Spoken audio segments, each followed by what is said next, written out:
Preface. Many friends have helped me in writing this book. Some are dead and so illustrious that I scarcely dare name them, yet no one can read or write without being perpetually in the debt of Defoe, Sir Thomas Browne, Sterne, Sir Walter Scott, Lord Macaulay, Emily Brontë, De Quincey, and Walter Pater, to name the first that come to mind. Others are alive, and though perhaps as illustrious in their own way, are less formidable for that very reason. I am specially indebted to Mr. C. P. Sanger, without whose knowledge of the law of real property this book could never have been written. Mr. Sidney Turner's wide and peculiar erudition has saved me, I hope, some lamentable blunders. I have had the advantage, how great I alone can estimate, of Mr. Arthur Wallis' knowledge of Chinese. Madame Lopakova, Mrs. J. M. Keynes, has been at hand to correct my Russian. To the unrivaled sympathy and imagination of Mr. Roger Fry I owe whatever understanding of the art of painting I may possess. I have, I hope, profited in another department by the singularly penetrating, if severe, criticism of my nephew Mr. Julian Bell. Miss M. K. Snowdon's indefatigable researches in the archives of Harrogate and Cheltenham were none the less arduous for being vain. Other friends have helped me in ways too various to specify. I must content myself with naming Mr. Angus Davidson, Mrs. Cartwright, Miss Janet Case, Lord Berners, whose knowledge of Elizabethan music has proved invaluable, Mr. Francis Birrell, my brother, Dr. Adrian Stephen, Mr. F. L. Lucas, Mr. and Mrs. Desmond McCarthy, that most inspiriting of critics, my brother-in-law, Mr. Clive Bell, Mr. G. H. Rylance, Lady Colfax, Miss Nellie Boxall, Mr. J. M. Keynes, Mr. Hugh Walpole, Miss Violet Dickinson, the Honourable Edward Sackville West, Mr. and Mrs. St. John Hutchinson, Mr. Duncan Grant, Mr. and Mrs. Stephen Tomlin, Mr. and Lady Ottoline Morrell, my mother-in-law, Mrs. Sidney Woolf, Mr. Osbert Sitwell, Madam Jacques Ravrat, Colonel Corey Bell, Miss Valerie Taylor, Mr. J. T. Shepherd, Mr. and Mrs. T. S. Elliot, Miss Ethel Sands, Miss Nan Hudson, my nephew Mr. Quentin Bell, an old and valued collaborator in fiction, Mr. Raymond Mortimer, Lady Gerald Wellesley, Mr. Lytton Strachey, the Viscountess Cecil, Miss Hope Merlees, Mr. E. O. M. Foster, the Honourable Harold Nicholson, and my sister, Vanessa Bell, but the list threatens to grow too long and is already far too distinguished. For while it rouses in me memories of the pleasantest kind, it will inevitably wake expectations in the reader which the book itself can only disappoint. Therefore I will conclude by thanking the officials of the British Museum and Record Office for their wonted courtesy, my niece Miss Angelica Bell, for a service which none but she could have rendered, and my husband for the patience with which he has invariably helped my researches and for the profound historical knowledge to which these pages owe whatever degree of accuracy they may attain.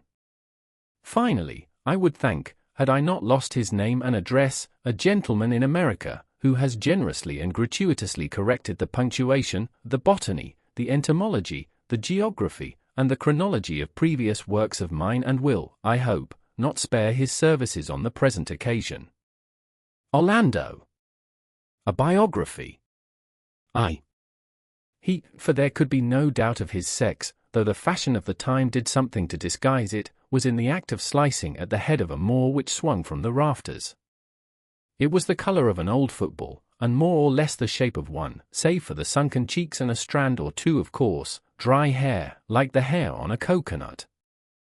Orlando's father, or perhaps his grandfather, had struck it from the shoulders of a vast pagan who had started up under the moon in the barbarian fields of Africa, and now it swung, gently, perpetually, in the breeze which never ceased blowing through the attic rooms of the gigantic house of the Lord who had slain him. Orlando's fathers had ridden in fields of asphodel, and stony fields, and fields watered by strange rivers, and they had struck many heads of many colours off many shoulders, and brought them back to hang from the rafters. So too would Orlando, he vowed. But since he was 16 only, and too young to ride with them in Africa or France, he would steal away from his mother and the peacocks in the garden and go to his attic room and there lunge and plunge and slice the air with his blade. Sometimes he cut the cord so that the skull bumped on the floor and he had to string it up again, fastening it with some chivalry almost out of reach so that his enemy grinned at him through shrunk, black lips triumphantly. The skull swung to and fro, for the house, at the top of which he lived, was so vast that there seemed trapped in it the wind itself, blowing this way, blowing that way, winter and summer. The green arras with the hunters on it moved perpetually. His fathers had been noble since they had been at all. They came out of the northern mists wearing coronets on their heads. Were not the bars of darkness in the room, and the yellow pools which checkered the floor, made by the sun falling through the stained glass of a vast coat of arms in the window? Orlando stood now in the midst of the yellow body of an heraldic leopard.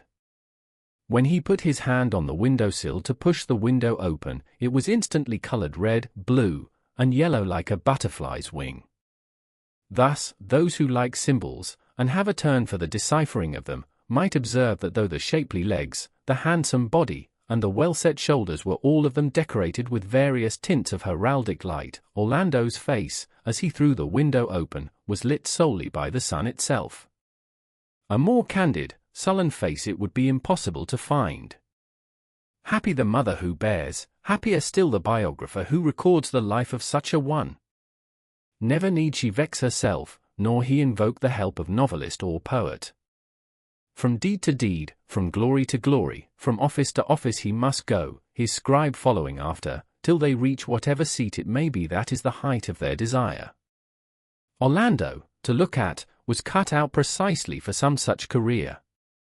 The red of the cheeks was covered with peach down, the down on the lips was only a little thicker than the down on the cheeks.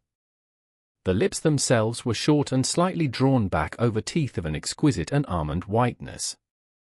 Nothing disturbed the arrowy nose in its short, tense flight, the hair was dark, the ears small, and fitted closely to the head.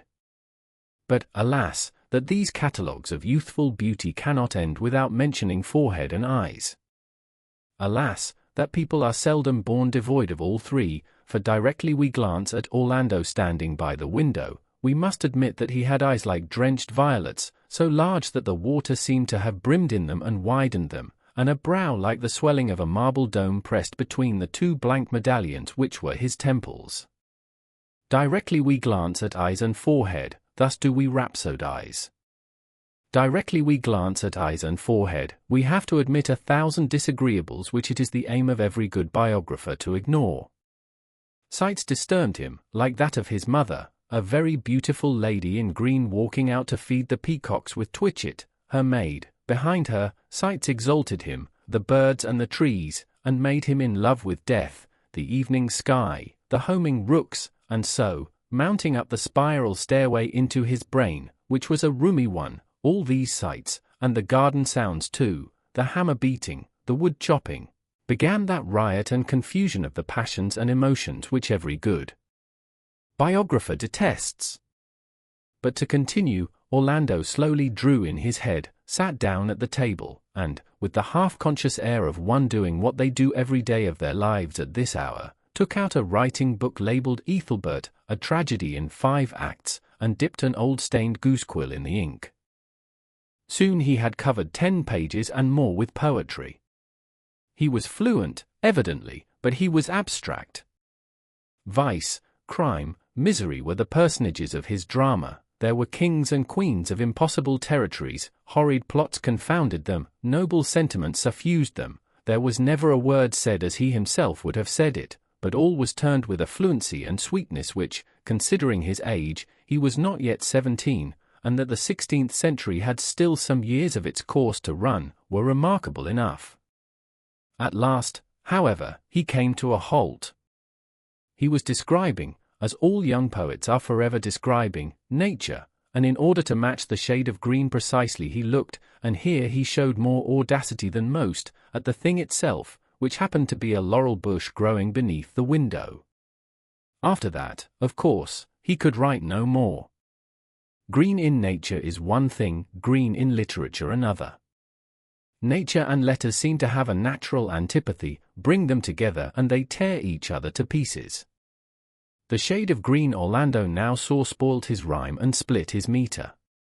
Moreover, nature has tricks of her own. Once look out of a window at bees among flowers, at a yawning dog, at the sun setting, once think, how many more suns shall I see set, etc., etc. The thought is too well known to be worth writing about, and one drops the pen, takes one's cloak, strides out of the room, and catches one's foot on a painted chest as one does so.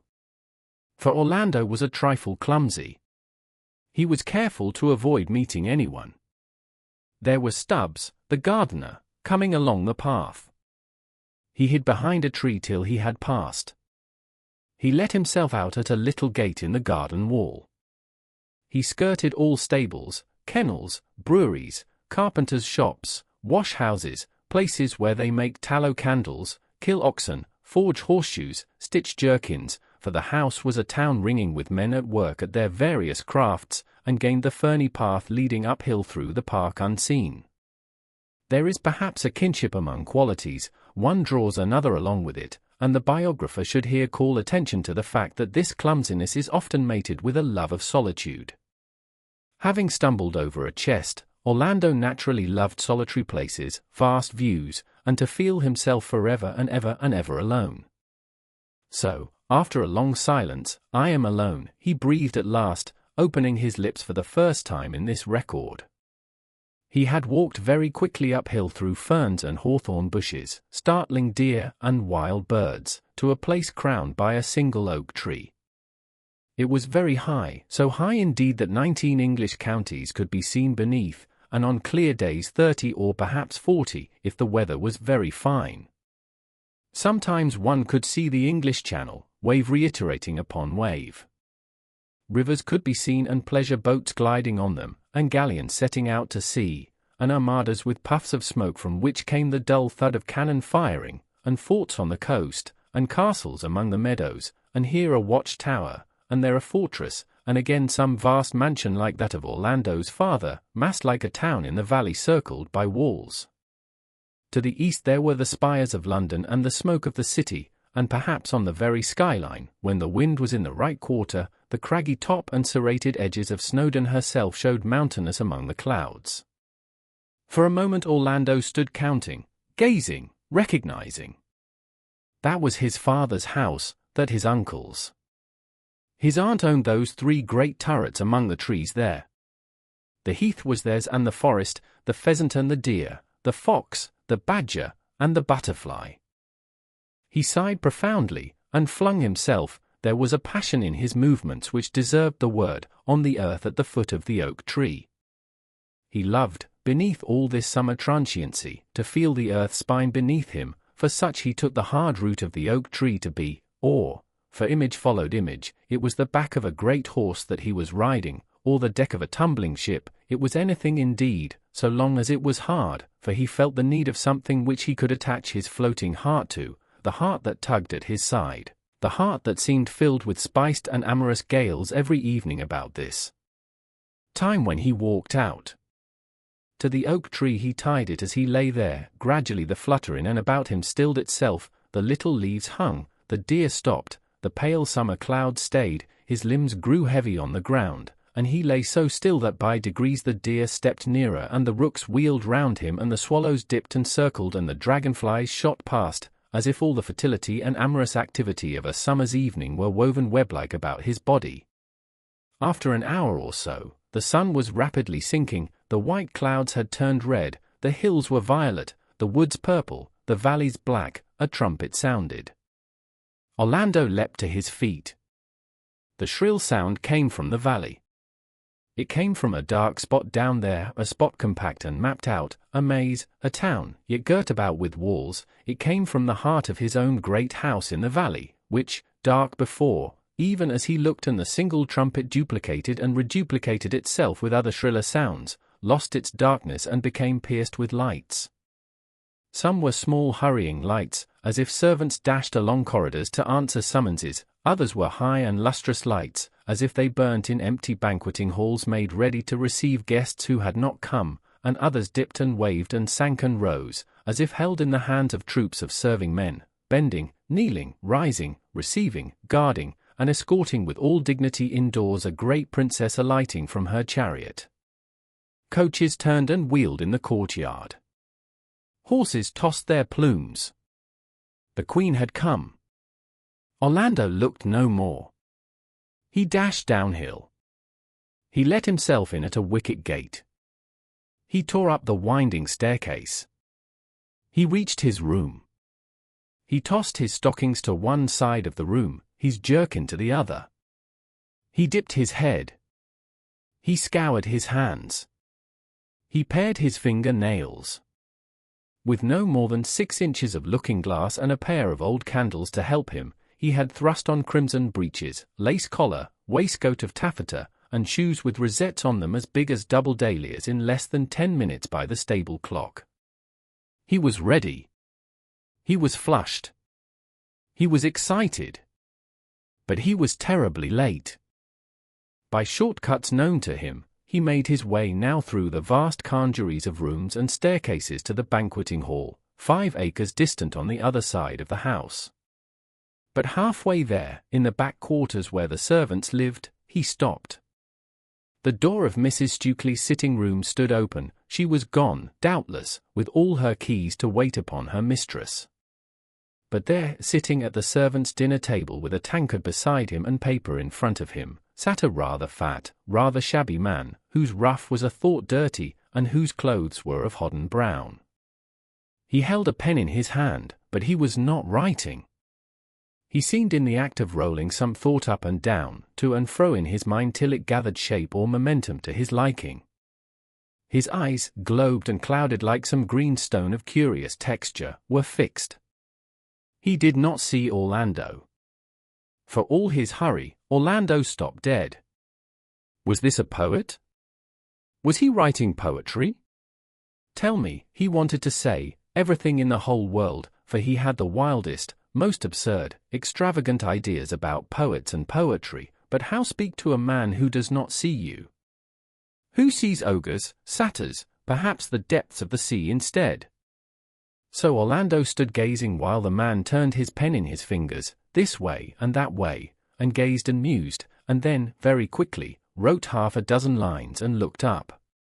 Whereupon Orlando, overcome with shyness, darted off and reached the banqueting hall only just in time to sink upon his knees and, hanging his head in confusion, to offer a bowl of rose water to the great Queen herself.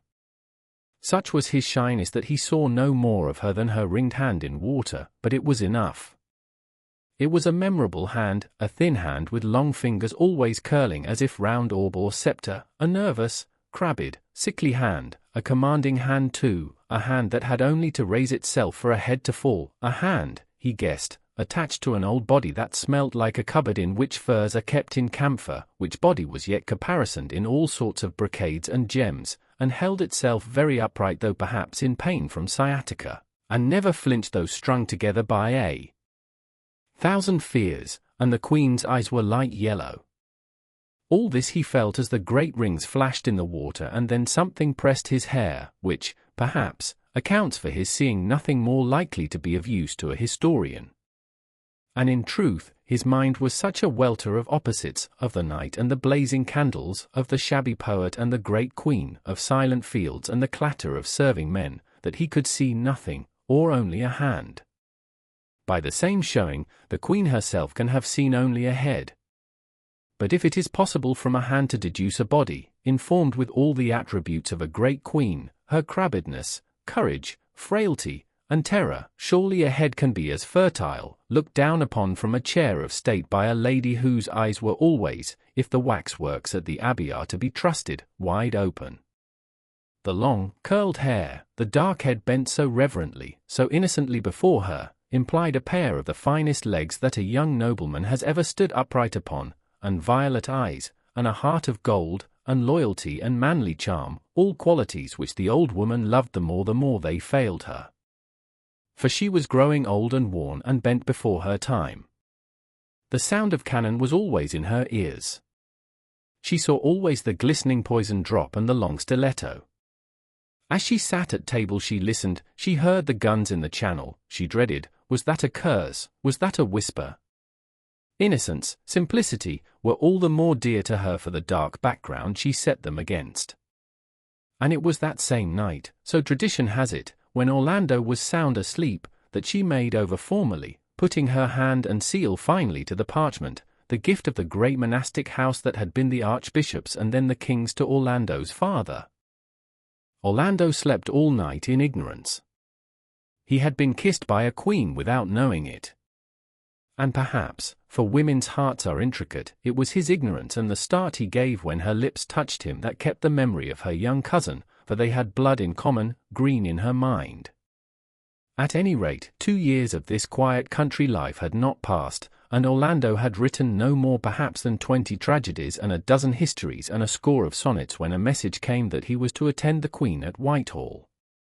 "Here," she said, watching him advance down the long gallery towards her, "comes my innocent." There was a serenity about him always which had the look of innocence when, technically, the word was no longer applicable. "Come," she said. She was sitting bolt upright beside the fire. And she held him a foot's pace from her and looked up and down. Was she matching her speculations the other night with the truth now visible? Did she find her guesses justified? Eyes, mouth, nose, breast, hips, hands, she ran them over, her lips twitched visibly as she looked, but when she saw his legs she laughed out loud. He was the very image of a noble gentleman. But inwardly? She flashed her yellow hawk's eyes upon him as if she would pierce his soul. The young man withstood her gaze, blushing only a damask rose as became him. Strength, grace, romance, folly, poetry, youth, she read him like a page. Instantly she plucked a ring from her finger, the joint was swollen rather, and as she fitted it to his, named him her treasurer and steward, next hung about him chains of office, and bidding him bend his knee, tied round it at the slenderest part the jewelled order of the garter. Nothing after that was denied him. When she drove in state he rode at her carriage door. She sent him to Scotland on a sad embassy to the unhappy Queen. He was about to sail for the Polish wars when she recalled him. For how could she bear to think of that tender flesh torn and that curly head rolled in the dust? She kept him with her. At the height of her triumph, when the guns were booming at the tower and the air was thick enough with gunpowder to make one sneeze and the huzzas of the people rang beneath the windows, she pulled him down among the cushions where her women had laid her, she was so worn and old, and made him bury his face in that astonishing composition. She had not changed her dress for a month, which smelt for all the world, he thought, recalling his boyish memory, like some old cabinet at home where his mother's furs were stored. He rose, half suffocated from the embrace. "This," she breathed, "is my victory." Even as a rocket roared up and dyed her cheeks scarlet. For the old woman loved him. And the Queen, who knew a man when she saw one, though not, it is said, in the usual way, plotted for him a splendid ambitious career. Lands were given him, houses assigned him. He was to be the son of her old age, the limb of her infirmity, the oak tree on which she leant her degradation. She croaked out these promises and strange domineering tendernesses. They were at Richmond now, sitting bolt upright in her stiff brocades by the fire which, however high they piled it, never kept her warm. Meanwhile, the long winter months drew on. Every tree in the park was lined with frost. The river ran sluggishly. One day when the snow was on the ground and the dark panelled rooms were full of shadows and the stags were barking in the park, she saw in the mirror, which she kept for fear of spies always by her, through the door, which she kept for fear of murderers always open, a boy, could it be Orlando, kissing a girl, who in the devil's name was the brazen hussy? Snatching at her golden hilt sword she struck violently at the mirror. The glass crashed, people came running, she was lifted and set in her chair again, but she was stricken after that and groaned much, as her days wore to an end, of man's treachery. It was Orlando's fault perhaps, yet, after all, are we to blame Orlando? The age was the Elizabethan, their morals were not ours, nor their poets, nor their climate, nor their vegetables even. Everything was different. The weather itself, the heat and cold of summer and winter, was, we may believe, of another temper altogether. The brilliant amorous day was divided as chilly from the night as land from water. Sunsets were redder and more intense, dawns were whiter and more auroral. Of our crepuscular half-lights and lingering twilights they knew nothing. The rain fell vehemently, or not at all. The sun blazed or there was darkness. Translating this to the spiritual regions as their wont is, the poets sang beautifully how roses fade and petals fall. The moment is brief, they sang, the moment is over, one long night is then to be slept by all. As for using the artifices of the greenhouse or conservatory to prolong or preserve these fresh pinks and roses, that was not their way. The withered intricacies and ambiguities of our more gradual and doubtful age were unknown to them. Violence was all. The flower bloomed and faded. The sun rose and sank. The lover loved and went. And what the poet said in rhyme, the young translated into practice. Girls were roses, and their seasons were short as the flowers. Plucked they must be before nightfall, for the day was brief and the day was all. Thus, if Orlando followed the leading of the climate, of the poets, of the age itself, and plucked his flower in the window seat even with the snow on the ground and the queen vigilant in the corridor, we can scarcely bring ourselves to blame him. He was young, he was boyish, he did but as nature bade him do. As for the girl, we know no more than Queen Elizabeth herself did what her name was. It may have been Doris, Chloris, Delia, or Diana, for he made rhymes to them all in turn, equally. She may have been a court lady, or some serving maid. For Orlando's taste was broad, he was no lover of garden flowers only, the wild and the weeds even had always a fascination for him. Here, indeed, we lay bare rudely, as a biographer may, a curious trait in him, to be accounted for, perhaps, by the fact that a certain grandmother of his had worn a smock and carried milk pails.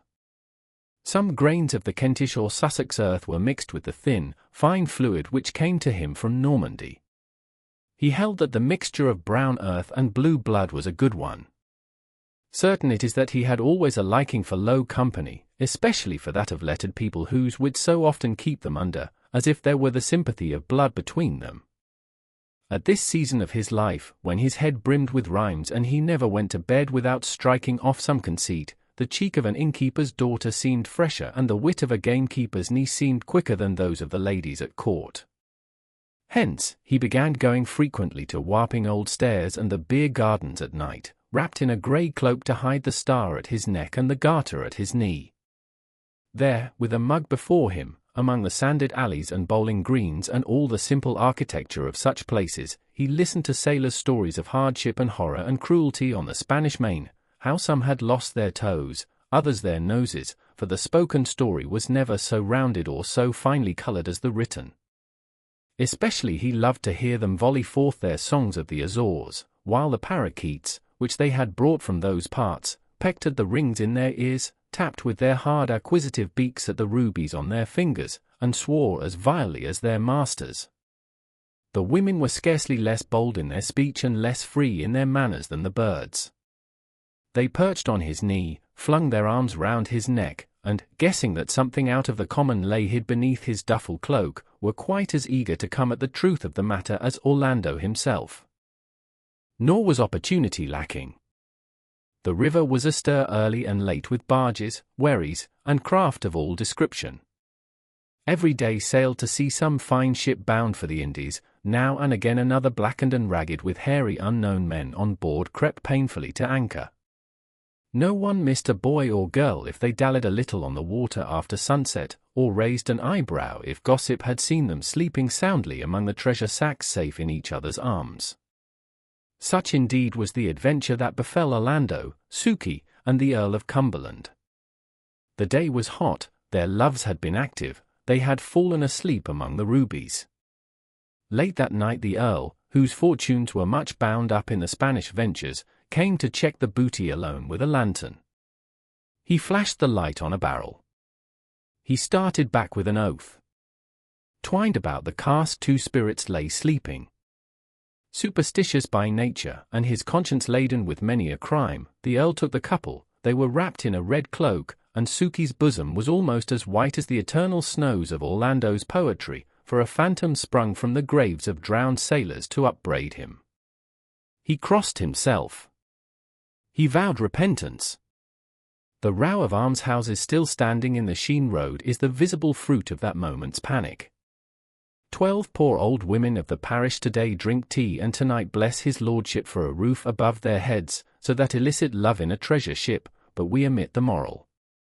Soon, however, Orlando grew tired, not only of the discomfort of this way of life, and of the crabbed streets of the neighborhood, but of the primitive manners of the people. For it has to be remembered that crime and poverty had none of the attraction for the Elizabethans that they have for us. They had none of our modern shame of book learning, none of our belief that to be born the son of a butcher is a blessing and to be unable to read a virtue, no fancy that what we call life and reality are somehow connected with ignorance and brutality, nor, indeed, any equivalent for these two words at all. It was not to seek life that Orlando went among them, not in quest of reality that he left them. But when he had heard a score of times how Jakes had lost his nose and Suki her honor, and they told the stories admirably, it must be admitted, he began to be a little weary of the repetition, for a nose can only be cut off in one way and maidenhood lost in another, or so it seemed to him, whereas the arts and the sciences had a diversity about them which stirred his curiosity profoundly. So, always keeping them in happy memory, he left off frequenting the beer gardens and the skittle alleys, hung his grey cloak in his wardrobe, let his star shine at his neck and his garter twinkle at his knee, and appeared once more at the court of King James. He was young, he was rich, he was handsome. No one could have been received with greater acclamation than he was. It is certain indeed that many ladies were ready to show him their favours. The names of 3 at least were freely coupled with his in marriage, Clorinda, Favilla, Euphrosyne, so he called them in his sonnets. To take them in order, Clorinda was a sweet-mannered gentle lady enough, indeed Orlando was greatly taken with her for 6 months and a half, but she had white eyelashes and could not bear the sight of blood. A hare brought up roasted at her father's table turned her faint. She was much under the influence of the priests too, and stinted her underlinen in order to give to the poor. She took it on her to reform Orlando of his sins, which sickened him, so that he drew back from the marriage, and did not much regret it when she died soon after of the smallpox. Favilla, who comes next, was of a different sort altogether. She was the daughter of a poor Somersetshire gentleman, who, by sheer assiduity and the use of her eyes, had worked her way up at court, where her address in horsemanship, her fine instep, and her grace in dancing won the admiration of all. Once, however, she was so ill-advised as to whip a spaniel that had torn one of her silk stockings, and it must be said in justice that Favilla had few stockings and those for the most part of drugget, within an inch of its life beneath Orlando's window. Orlando, who was a passionate lover of animals, now noticed that her teeth were crooked, and the 2 front turned inward, which, he said, is a sure sign of a perverse and cruel disposition in woman, and so broke the engagement that very night forever. The 3rd, Euphrosyne, was by far the most serious of his flames.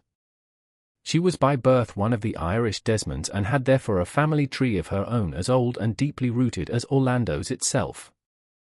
She was fair, florid, and a trifle phlegmatic.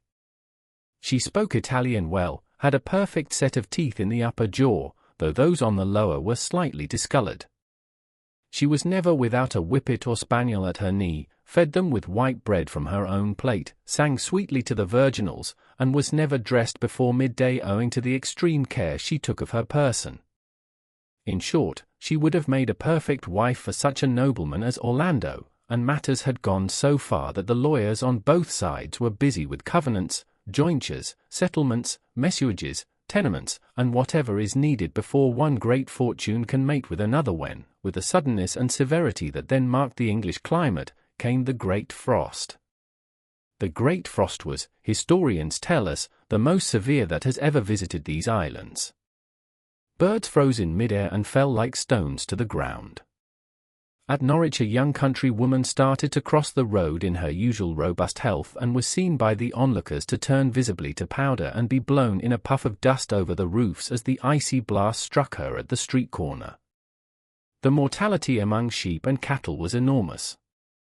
Corpses froze and could not be drawn from the sheets. It was no uncommon sight to come upon a whole herd of swine frozen immovable upon the road. The fields were full of shepherds, ploughmen, teams of horses, and little bird-scaring boys, all struck stark in the act of the moment, one with his hand to his nose, another with the bottle to his lips, a third with a stone raised to throw at the raven who sat, as if stuffed, upon the hedge within a yard of him. The severity of the frost was so extraordinary that a kind of petrifaction sometimes ensued, and it was commonly supposed that the great increase of rocks in some parts of Derbyshire was due to no eruption, for there was none, but to the solidification of unfortunate wayfarers who had been turned literally to stone where they stood. The church could give little help in the matter, and though some landowners had these relics blessed, the most part preferred to use them either as landmarks, scratching posts for sheep, or, when the form of the stone allowed, drinking troughs for cattle, which purposes they serve, admirably for the most part, to this day. But while the country people suffered the extremity of want, and the trade of the country was at a standstill, London enjoyed a carnival of the utmost brilliancy.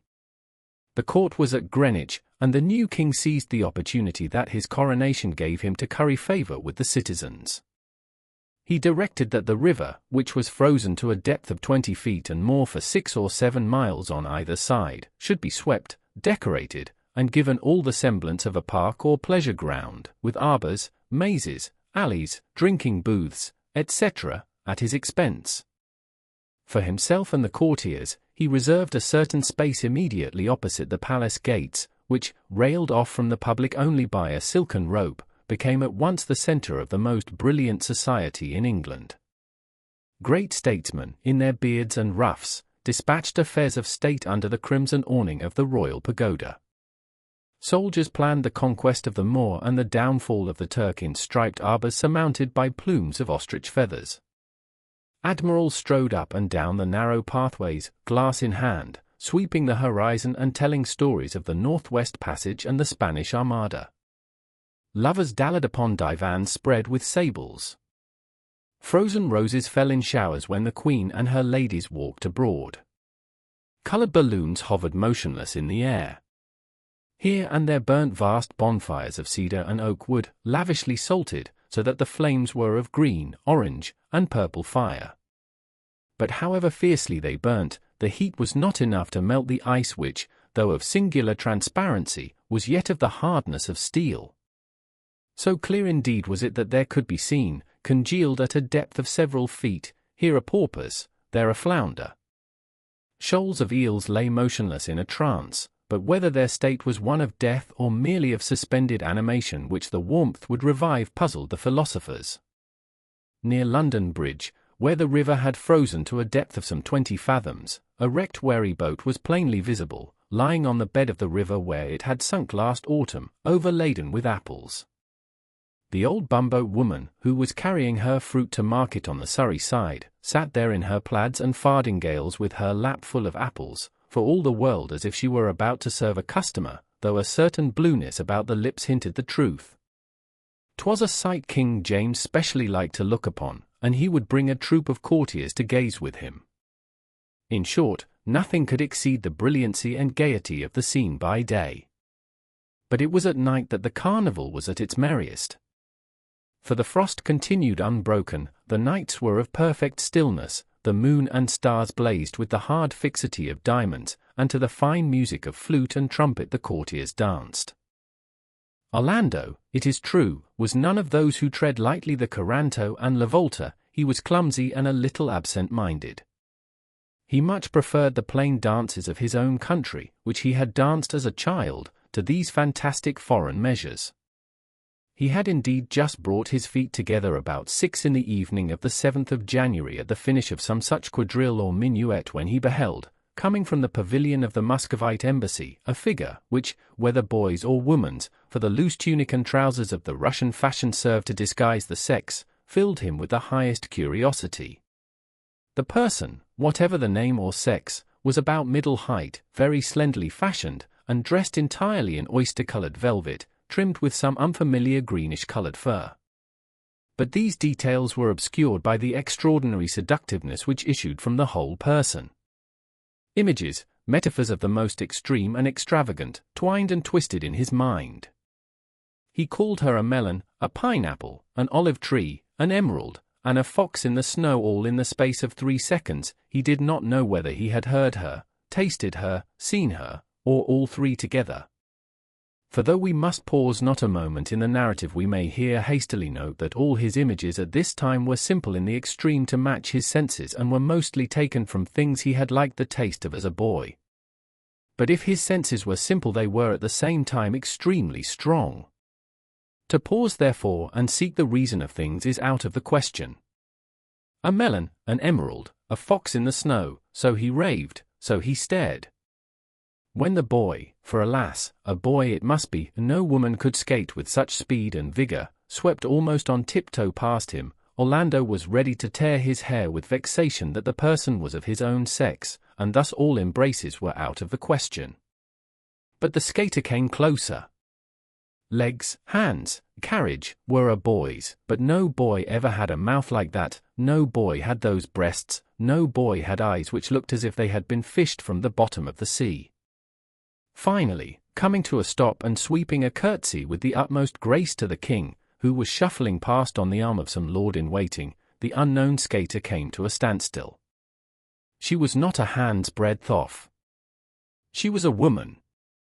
Orlando stared, trembled, turned hot, turned cold, longed to hurl himself through the summer air, to crush acorns beneath his feet, to toss his arms with the beech trees and the oaks. As it was, he drew his lips up over his small white teeth, opened them perhaps half an inch as if to bite, shut them as if he had bitten. The Lady Euphrosyne hung upon his arm.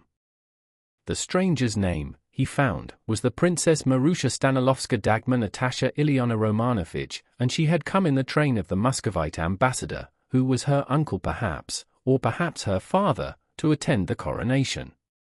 Very little was known of the Muscovites. In their great beards and furred hats they sat almost silent, drinking some black liquid which they spat out now and then upon the ice. None spoke English, and French, with which some at least were familiar, was then little spoken at the English court. It was through this accident that Orlando and the princess became acquainted.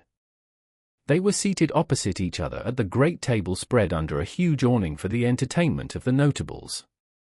The princess was placed between two young lords, one Lord Francis Vere and the other the young Earl of Murray. It was laughable to see the predicament she soon had them in, for though both were fine lads in their way, the babe unborn had as much knowledge of the French tongue as they had.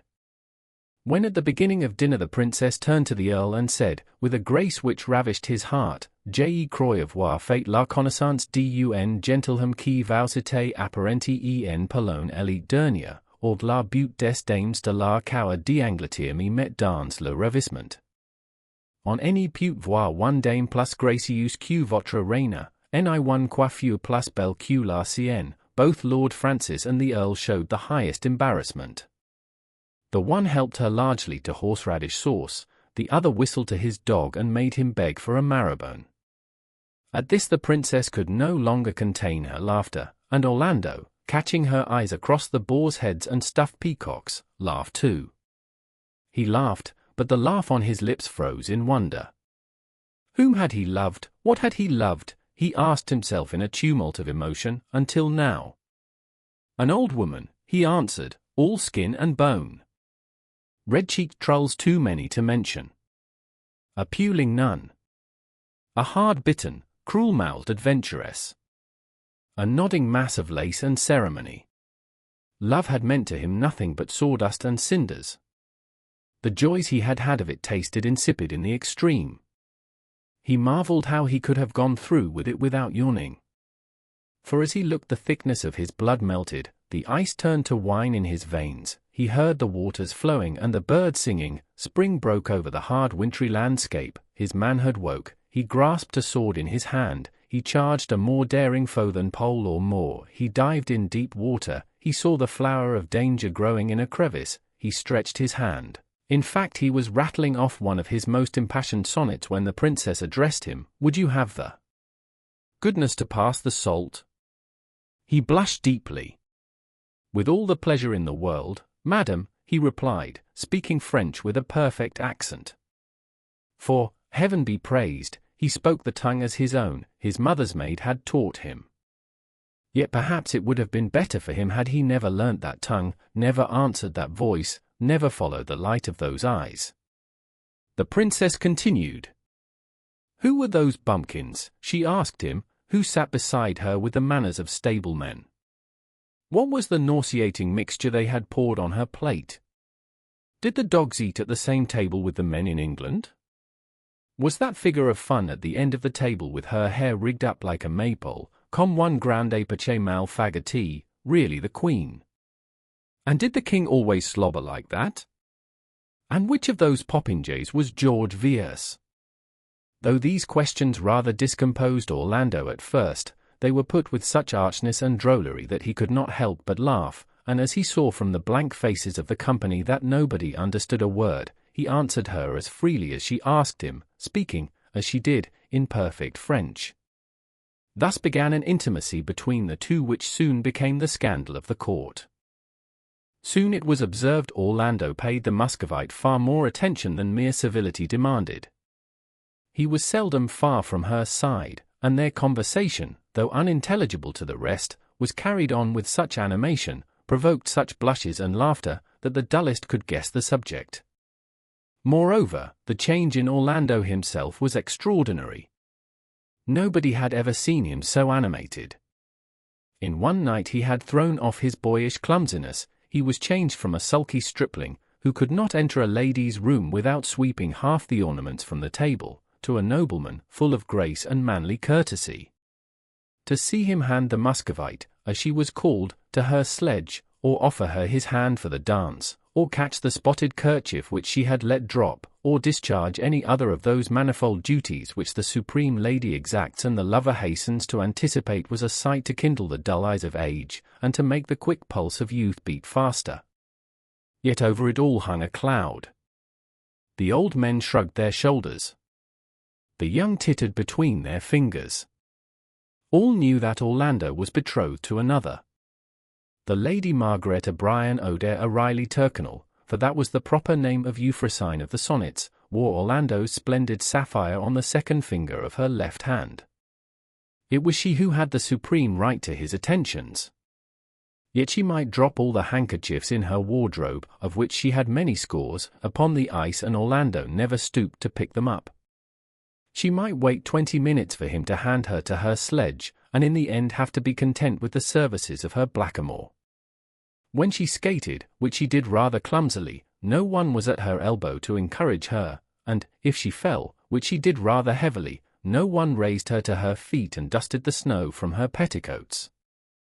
Although she was naturally phlegmatic, slow to take offence, and more reluctant than most people to believe that a mere foreigner could oust her from Orlando's affections, still even the Lady Margaret herself was brought at last to suspect that something was brewing against her peace of mind.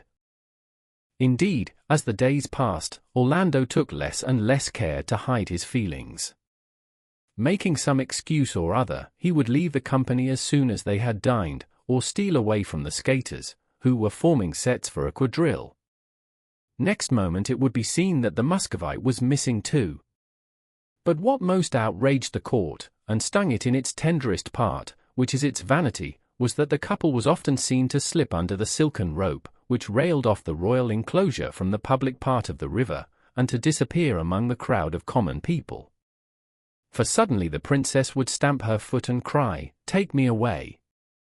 I detest your English mob," by which she meant the English court itself. She could stand it no longer.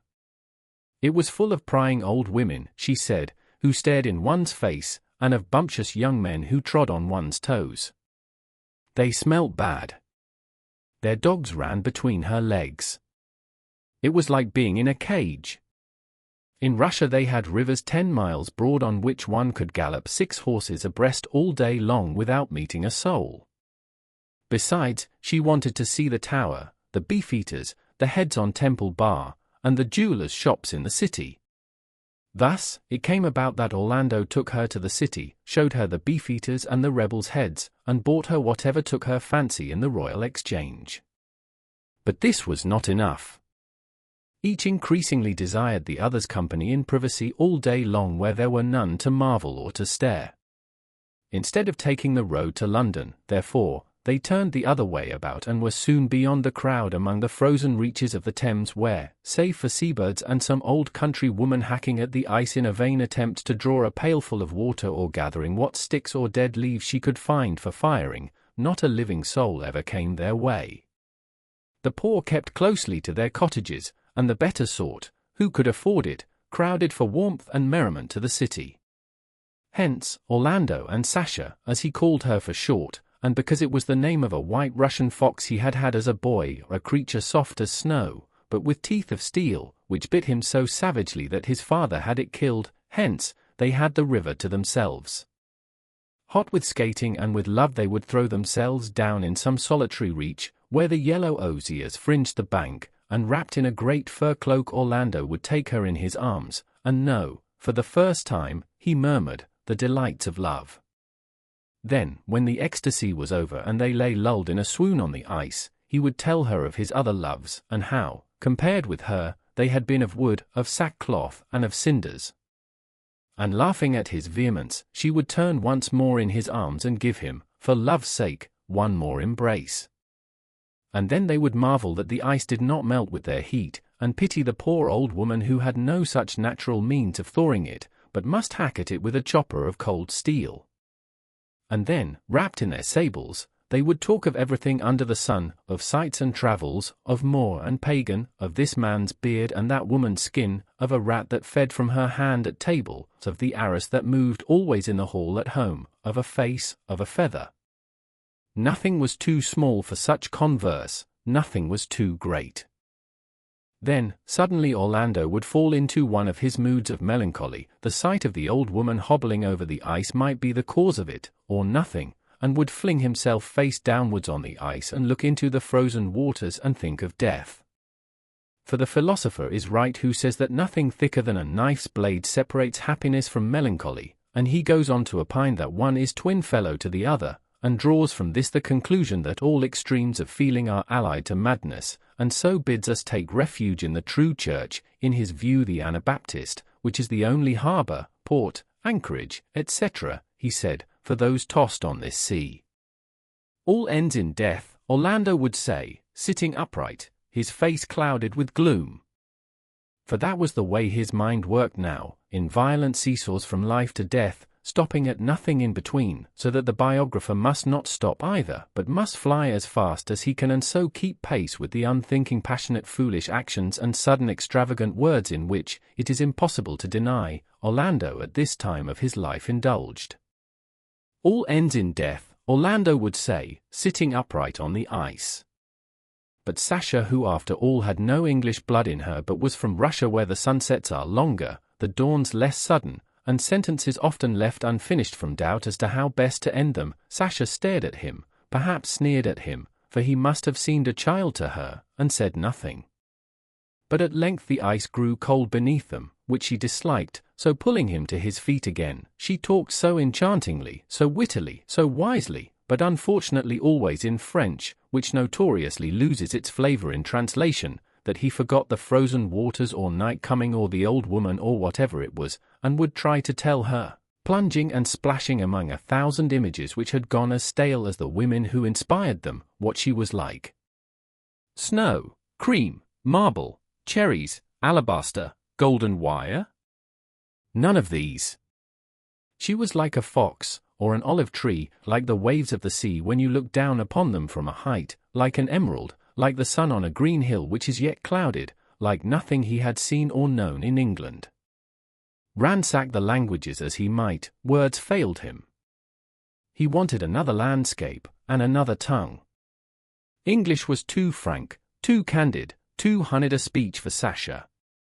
For in all she said, however open she seemed and voluptuous, there was something hidden, in all she did, however daring, there was something concealed.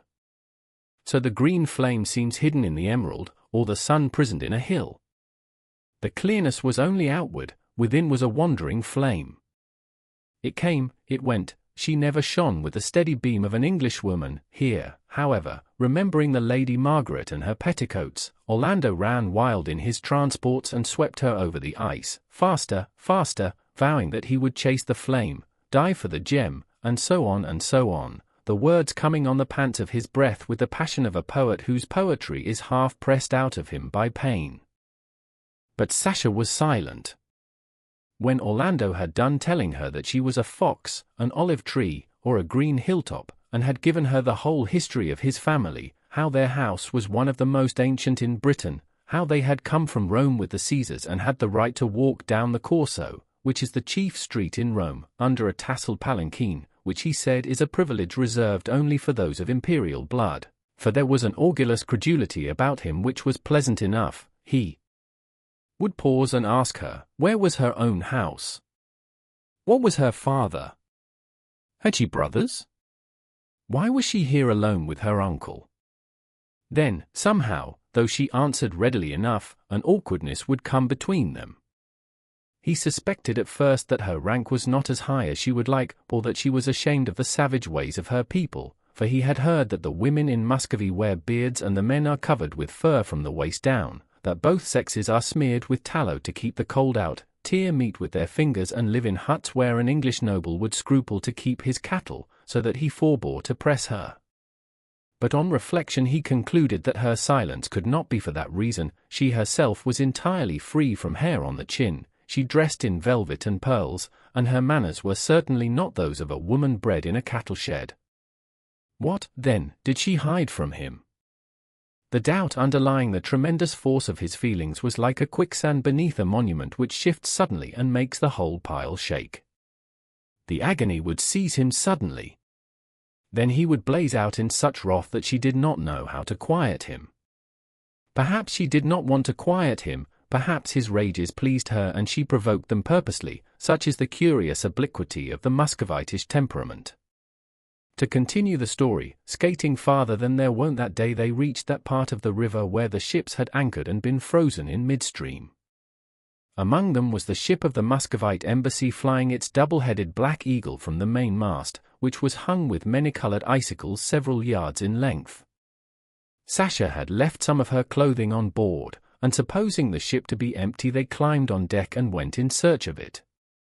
Remembering certain passages in his own past, Orlando would not have marveled had some good citizen sought this refuge before them, and so it turned out.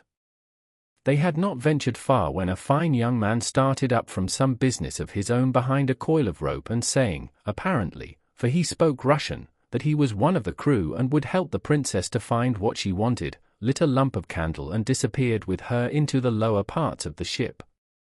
Time went by, and Orlando, wrapped in his own dreams, thought only of the pleasures of life, of his jewel, of her rarity, of means for making her irrevocably and indissolubly his own. Obstacles there were and hardships to be overcome. She was determined to live in Russia, where there were frozen rivers and wild horses and men, she said, who gashed each other's throats open. It is true that a landscape of pine and snow, habits of lust and slaughter, did not entice him. Nor was he anxious to cease his pleasant country ways of sport and tree planting, relinquish his office, ruin his career, shoot the reindeer instead of the rabbit, drink vodka instead of canary, and slip a knife up his sleeve, for what purpose, he knew not. Still, all this and more than all this he would do for her sake. As for his marriage with the Lady Margaret, fixed though it was for this day sennight, the thing was so palpably absurd that he scarcely gave it a thought. Her kinsman would abuse him for deserting a great lady, his friends would deride him for ruining the finest career in the world for a car-sack woman and a waste of snow. It weighed not a straw in the balance compared with Sasha herself. On the first dark night they would fly. They would take ship to Russia. So he pondered, so he plotted as he walked up and down the deck. The Russian princess as a child. He was recalled, turning westward, by the sight of the sun, slung like an orange on the cross of St. Paul's. It was blood-red and sinking rapidly. It must be almost evening. Sasha had been gone this hour and more. Seized instantly with those dark forebodings which shadowed even his most confident thoughts of her, he plunged the way he had seen them go into the hold of the ship, and, after stumbling among chests and barrels in the darkness, was made aware by a faint glimmer in a corner that they were seated there.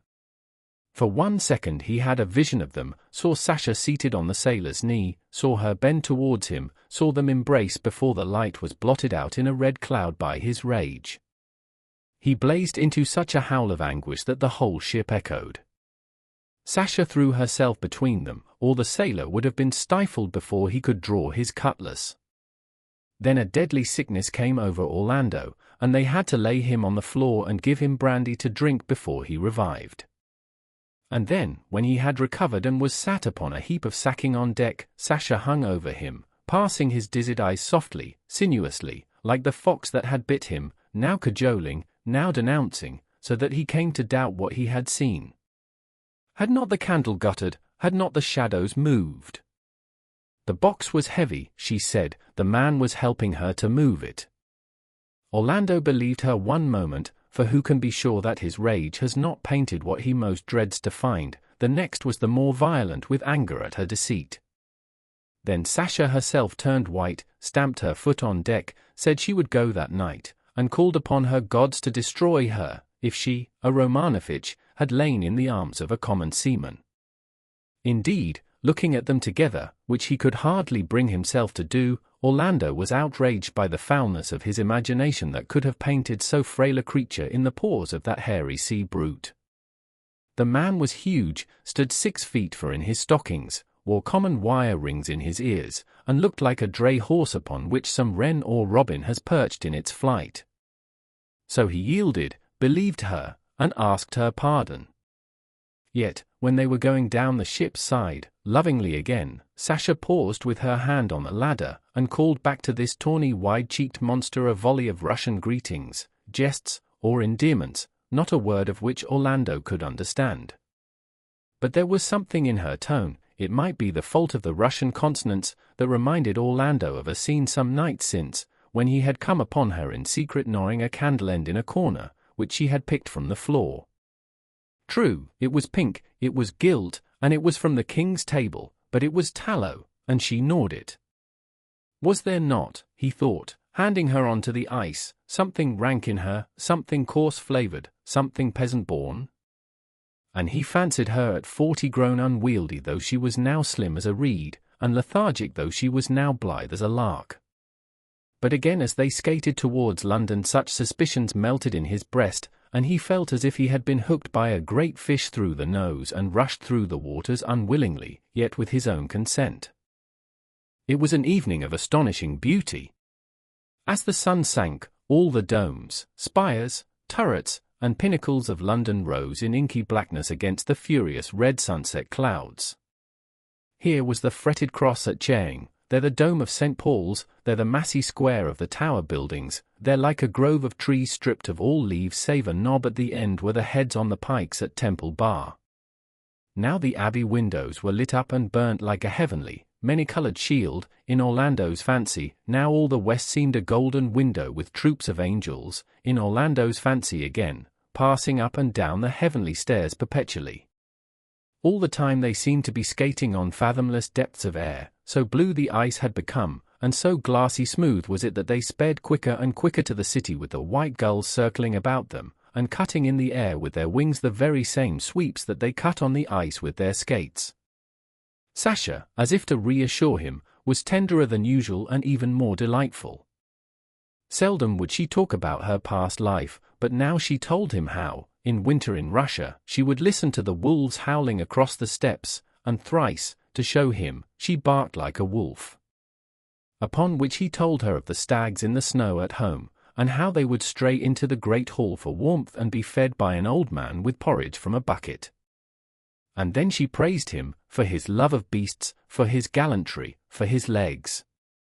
Ravished with her praises and shamed to think how he had maligned her by fancying her on the knees of a common sailor and grown fat and lethargic at 40, he told her that he could find no words to praise her, yet instantly bethought him how she was like the spring and green grass and rushing waters, and seizing her more tightly than ever, he swung her with him half across the river so that the gulls and the cormorant swung too. And halting at length, out of breath, she said, panting slightly, that he was like a million-candled Christmas tree, such as they have in Russia, hung with yellow globes, incandescent, enough to light a whole street by, so one might translate it, for what with his glowing cheeks, his dark curls, his black and crimson cloak, he looked as if he were burning with his own radiance, from a lamp lit within. All the color, save the red of Orlando's cheeks, soon faded. Night came on. As the orange light of sunset vanished, it was succeeded by an astonishing white glare from the torches, bonfires, flaming cressets, and other devices by which the river was lit up, and the strangest transformation took place. Various churches and noblemen's palaces, whose fronts were of white stone, showed in streaks and patches as if floating on the air. Of St. Paul's, in particular, nothing was left but a gilt cross. The abbey appeared like the grey skeleton of a leaf. Everything suffered emaciation and transformation. As they approached the carnival, they heard a deep note like that struck on a tuning fork, which boomed louder and louder until it became an uproar. Every now and then a great shout followed a rocket into the air. Gradually they could discern little figures breaking off from the vast crowd and spinning hither and thither like gnats on the surface of a river. Above and around this brilliant circle, like a bowl of darkness, pressed the deep black of a winter's night. And then into the darkness there began to rise, with pauses, which kept the expectation alert and the mouth open, flowering rockets, crescents, serpents, a crown. At one moment the woods and distant hills showed green as on a summer's day, the next all was winter and blackness again. By this time Orlando and the princess were close to the royal enclosure and found their way barred by a great crowd of the common people, who were pressing as near to the silken rope as they dared. Loath to end their privacy and encounter the sharp eyes that were on the watch for them, the couple lingered there, shouldered by apprentices, tailors, fishwives, horse dealers, cunny catchers, starving scholars, maidservants in their wimples, orange girls, ostlers, sober citizens, bawdy tapsters, and a crowd of little ragamuffins such as always haunt the outskirts of a crowd, screaming and scrambling among people's feet. All the riffraff of the London streets indeed was there, jesting and jostling, here casting dice, telling fortunes, shoving, tickling, pinching, here uproarious, there glum, some of them with mouths gaping a yard wide, others as little reverent as doors on a housetop, all as variously rigged out as their purse or stations allowed, here in fur and broadcloth, there in tatters, with their feet kept from the ice only by a dishclout bound about them. The main press of people, it appeared, stood opposite a booth or stage something like our Punch and Judy show, upon which some kind of theatrical performance was going forward. A black man was waving his arms and vociferating. There was a woman in white laid upon a bed. Rough though the staging was, the actors running up and down a pair of steps and sometimes tripping, and the crowd stamping their feet and whistling, or when they were bored, tossing a piece of orange peel onto the ice which a dog would scramble for. Still the astonishing, sinuous melody of the words stirred Orlando like music, spoken with extreme speed and a daring agility of tongue which reminded him of the sailors singing in the beer gardens at Wapping. The words, even without meaning, were as wine to him. But now and again a single phrase would come to him over the ice which was as if torn from the depths of his heart. The frenzy of the Moor seemed to him his own frenzy, and when the Moor suffocated the woman in her bed, it was Sasha he killed with his own hands. At last the play was ended. All had grown dark. The tears streamed down his face. Looking up into the sky, there was nothing but blackness there too. Ruin and death, he thought, cover all. The life of man ends in the grave. Worms devour us. Methinks it should be now a huge eclipse of sun and moon, and that the affrighted globe should yawn. Even as he said this, a star of some pallor rose in his memory. The night was dark, it was pitch dark, but it was such a night as this that they had waited for, it was on such a night as this that they had planned to fly. He remembered everything. The time had come. With a burst of passion he snatched Sasha to him, and hissed in her ear, "Jour de ma vie." It was their signal. At midnight they would meet at an inn near Blackfriars. Horses waited there. Everything was in readiness for their flight. So they parted, she to her tent, he to his. It still wanted an hour of the time. Long before midnight Orlando was in waiting. The night was of so inky a blackness that a man was on you before he could be seen, which was all to the good, but it was also of the most solemn stillness, so that a horse's hoof, or a child's cry, could be heard at a distance of half a mile. Many a time did Orlando, pacing the little courtyard, hold his heart at the sound of some nag's steady footfall on the cobbles, or at the rustle of a woman's dress. But the traveller was only some merchant, making home belated, or some woman of the quarter whose errand was nothing so innocent.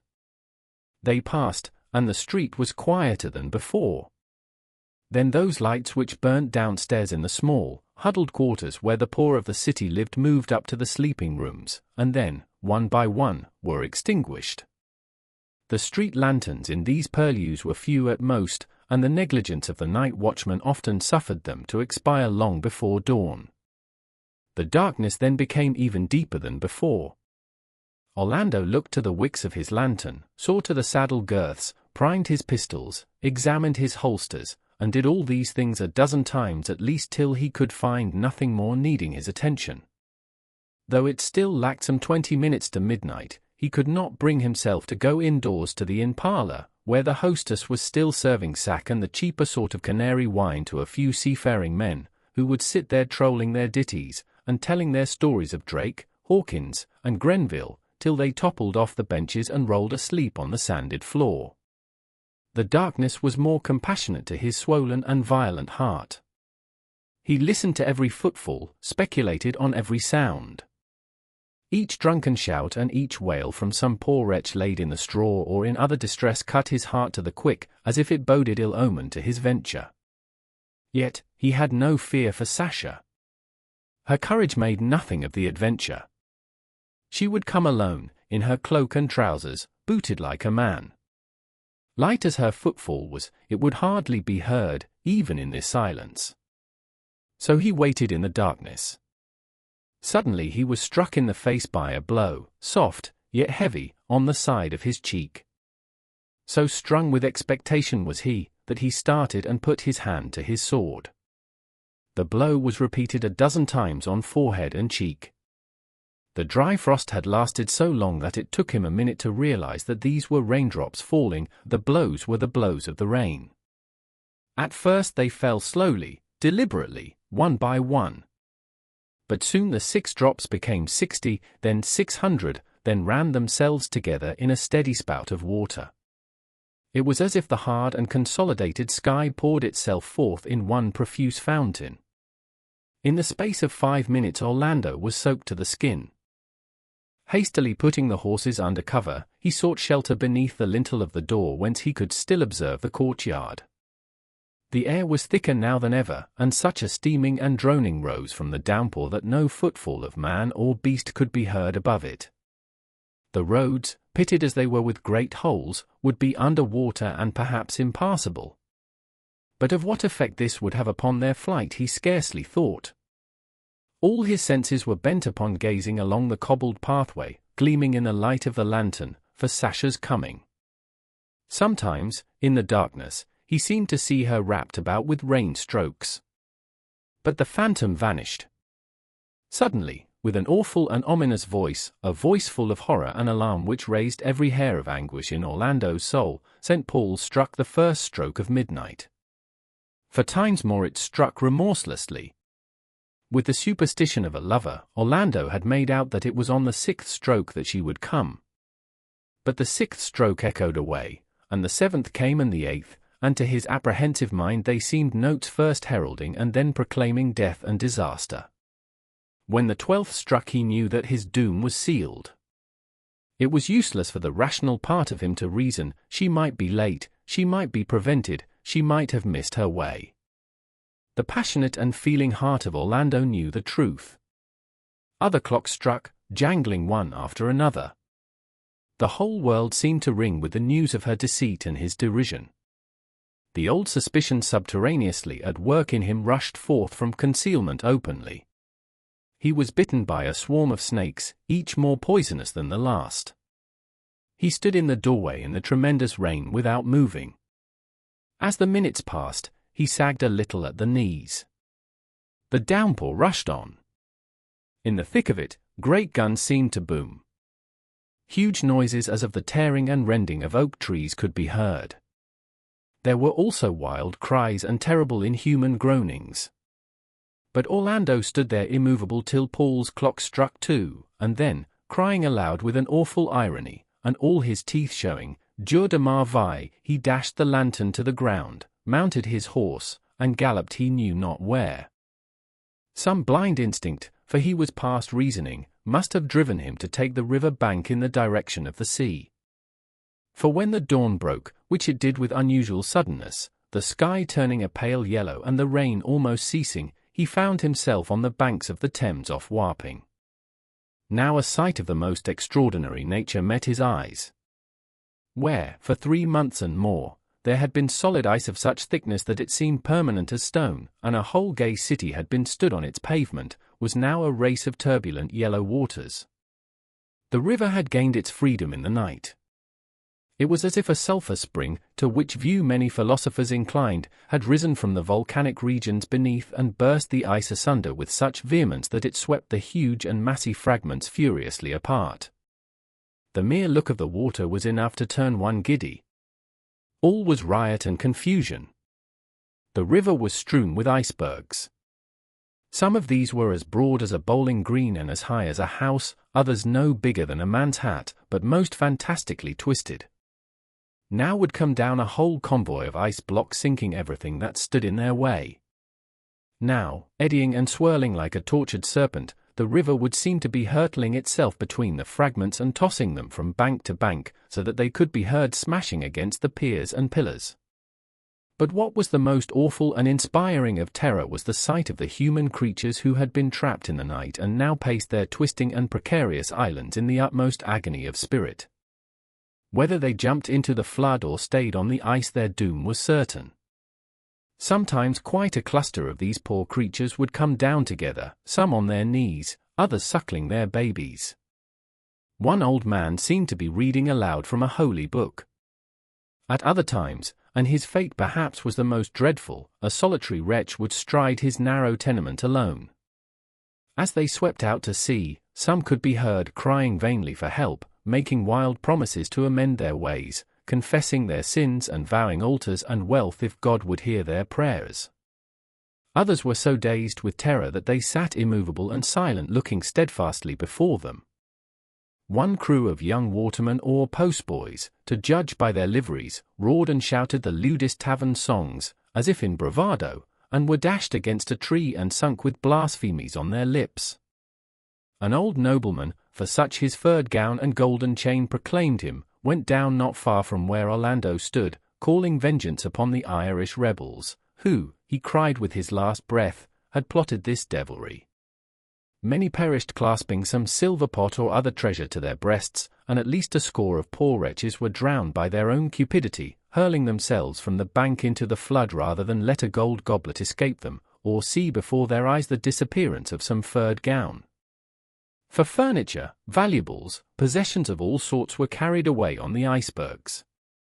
Among other strange sights was to be seen a cat suckling its young, a table laid sumptuously for a supper of 20, a couple in bed, together with an extraordinary number of cooking utensils. Dazed and astounded, Orlando could do nothing for some time but watch the appalling race of waters as it hurled itself past him. At last, seeming to recollect himself, he clapped spurs to his horse and galloped hard along the river bank in the direction of the sea. Rounding a bend of the river, he came opposite that reach where, not 2 days ago, the ships of the ambassadors had seemed immovably frozen. Hastily, he made count of them all, the French, the Spanish, the Austrian, the Turk. All still floated, though the French had broken loose from her moorings, and the Turkish vessel had taken a great rent in her side and was fast filling with water. But the Russian ship was nowhere to be seen. For one moment Orlando thought it must have foundered, but raising himself in his stirrups and shading his eyes, which had the sight of a hawk's, he could just make out the shape of a ship on the horizon. The black eagles were flying from the masthead. The ship of the Muscovite embassy was standing out to sea. Flinging himself from his horse, he made, in his rage, as if he would breast the flood. Standing knee-deep in water, he hurled at the faithless woman all the insults that have ever been the lot of her sex. Faithless, mutable, fickle, he called her devil, adulteress, deceiver, and the swirling waters took his words, and tossed at his feet a broken pot and a little straw. 2. The biographer is now faced with a difficulty which it is better perhaps to confess than to gloss over.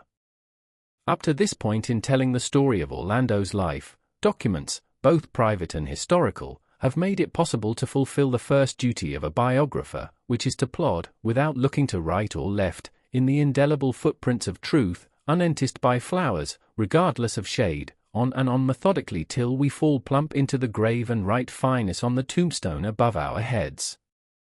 But now we come to an episode which lies right across our path, so that there is no ignoring it. Yet it is dark, mysterious, and undocumented, so that there is no explaining it. Volumes might be written in interpretation of it, whole religious systems founded upon the signification of it.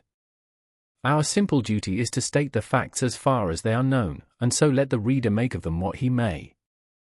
In the summer of that disastrous winter which saw the frost, the flood, the deaths of many thousands, and the complete downfall of Orlando's hopes, for he was exiled from court, in deep disgrace with the most powerful nobles of his time, the Irish house of Desmond was justly enraged. The king had already trouble enough with the Irish not to relish this further addition. In that summer Orlando retired to his great house in the country and there lived in complete solitude. One June morning, it was Saturday the 18th, he failed to rise at his usual hour, and when his groom went to call him he was found fast asleep. Nor could he be awakened. He lay as if in a trance, without perceptible breathing, and though dogs were set to bark under his window, cymbals, drums, bones beaten perpetually in his room, a gorse bush put under his pillow, and mustard plasters applied to his feet, still he did not wake, take food, or show any sign of life for 7 whole days. On the 7th day he woke at his usual time, 8:15, precisely, and turned the whole posse of caterwauling wives and village soothsayers out of his room, which was natural enough, but what was strange was that he showed no consciousness of any such trance, but dressed himself and sent for his horse as if he had woken from a single night's slumber. Yet some change, it was suspected, must have taken place in the chambers of his brain, for though he was perfectly rational and seemed graver and more sedate in his ways than before, he appeared to have an imperfect recollection of his past life. He would listen when people spoke of the great frost or the skating or the carnival, but he never gave any sign, except by passing his hand across his brow as if to wipe away some cloud, of having witnessed them himself. When the events of the past 6 months were discussed, he seemed not so much distressed as puzzled, as if he were troubled by confused memories of some time long gone or were trying to recall stories told him by another. It was observed that if Russia was mentioned or princesses or ships, he would fall into a gloom of an uneasy kind and get up and look out of the window or call one of the dogs to him, or take a knife and carve a piece of cedar wood. But the doctors were hardly wiser then than they are now, and after prescribing rest and exercise, starvation and nourishment, society and solitude, that he should lie in bed all day and ride 40 miles between lunch and dinner, together with the usual sedatives and irritants, diversified, as the fancy took them, with possets of newt slobber on rising, and draughts of peacock's gall on going to bed, they left him to himself, and gave it as their opinion that he had been asleep for a week. But if sleep it was, of what nature, we can scarcely refrain from asking, are such sleeps as these? Are they remedial measures, trances in which the most galling memories, events that seem likely to cripple life forever, are brushed with a dark wing which rubs their harshness off and gilds them, even the ugliest and basest, with a lustre, an incandescence? Has the finger of death to be laid on the tumult of life from time to time lest it rend us asunder? Are we so made that we have to take death in small doses daily, or we could not go on with the business of living? And then what strange powers are these that penetrate our most secret ways and change our most treasured possessions without our willing it? Had Orlando, worn out by the extremity of his suffering, died for a week, and then come to life again? And if so, of what nature is death and of what nature life? Having waited well over half an hour for an answer to these questions, and none coming, let us get on with the story. Now Orlando gave himself up to a life of extreme solitude. His disgrace at court and the violence of his grief were partly the reason of it, but as he made no effort to defend himself and seldom invited anyone to visit him, though he had many friends who would willingly have done so, it appeared as if to be alone in the great house of his fathers suited his temper. Solitude was his choice. How he spent his time, nobody quite knew. The servants, of whom he kept a full retinue, though much of their business was to dust empty rooms and to smooth the coverlets of beds that were never slept in, watched, in the dark of the evening, as they sat over their cakes and ale, a light passing along the galleries, through the banqueting halls, up the staircases, into the bedrooms, and knew that their master was perambulating the house alone. None dared follow him, for the house was haunted by a great variety of ghosts, and the extent of it made it easy to lose one's way and either fall down some hidden staircase or open a door which, should the wind blow it to, would shut upon one forever. Accidents of no uncommon occurrence, as the frequent discovery of the skeletons of men and animals in attitudes of great agony made evident. Then the light would be lost altogether, and Mrs. Grimsditch, the housekeeper, would say to Mr. Dupper, the chaplain, how she hoped his lordship had not met with some bad accident. Mr. Dupper would opine that his lordship was on his knees, no doubt, among the tombs of his ancestors in the chapel, which was in the billiard-table court, half a mile away on the south side. For he had sins on his conscience, Mr. Dupper was afraid, upon which Mrs. Grimsditch would retort, rather sharply, that so had most of us, and Mrs. Stukely and Mrs. Field and old Nurse Carpenter would all raise their voices in his lordship's praise, and the grooms and the stewards would swear that it was 1,000 pities to see so fine a nobleman moping about the house when he might be hunting the fox or chasing the deer, and even the little laundry maids and scullery maids, the Judys and the Faiths, who were handing round the tankards and cakes, would pipe up their testimony to his lordship's gallantry, for never was there a kinder gentleman, or one more free with those little pieces of silver which served to buy a knot of ribbon or put a posy in one's hair, until even the blackamoor whom they called Grace Robinson by way of making a Christian woman of her, understood what they were at, and agreed that his lordship was a handsome, pleasant, darling gentleman in the only way she could, that is to say by showing all her teeth at once in a broad grin. In short, all his serving men and women held him in high respect, and cursed the foreign princess, but they called her by a coarser name than that, who had brought him to this pass. But though it was probably cowardice, or love of hot ale, that led Mr. Dupper to imagine his lordship safe among the tombs so that he need not go in search of him, it may well have been that Mr. Dupper was right. Orlando now took a strange delight in thoughts of death and decay, and, after pacing the long galleries and ballrooms with a taper in his hand, looking at picture after picture as if he sought the likeness of somebody whom he could not find, would mount into the family pew and sit for hours watching the banners stir and the moonlight waver with a bat or death's head moth to keep him company. Even this was not enough for him, but he must descend into the crypt where his ancestors lay, coffin piled upon coffin, for 10 generations together. The place was so seldom visited that the rats had made free with the lead work, and now a thigh bone would catch at his cloak as he passed, or he would crack the skull of some old Sir Malise as it rolled beneath his foot. It was a ghastly sepulchre, dug deep beneath the foundations of the house as if the first lord of the family, who had come from France with the Conqueror, had wished to testify how all pomp is built upon corruption, how the skeleton lies beneath the flesh, how we that dance and sing above must lie below, how the crimson velvet turns to dust, how the ring, here Orlando, stooping his lantern, would pick up a gold circle lacking a stone, that had rolled into a corner, loses its ruby and the eye, which was so lustrous shines no more. Nothing remains of all these princes, Orlando would say, indulging in some pardonable exaggeration of their rank, except one digit, and he would take a skeleton hand in his and bend the joints this way and that. Whose hand was it? He went on to ask. The right or the left? The hand of man or woman, of age or youth?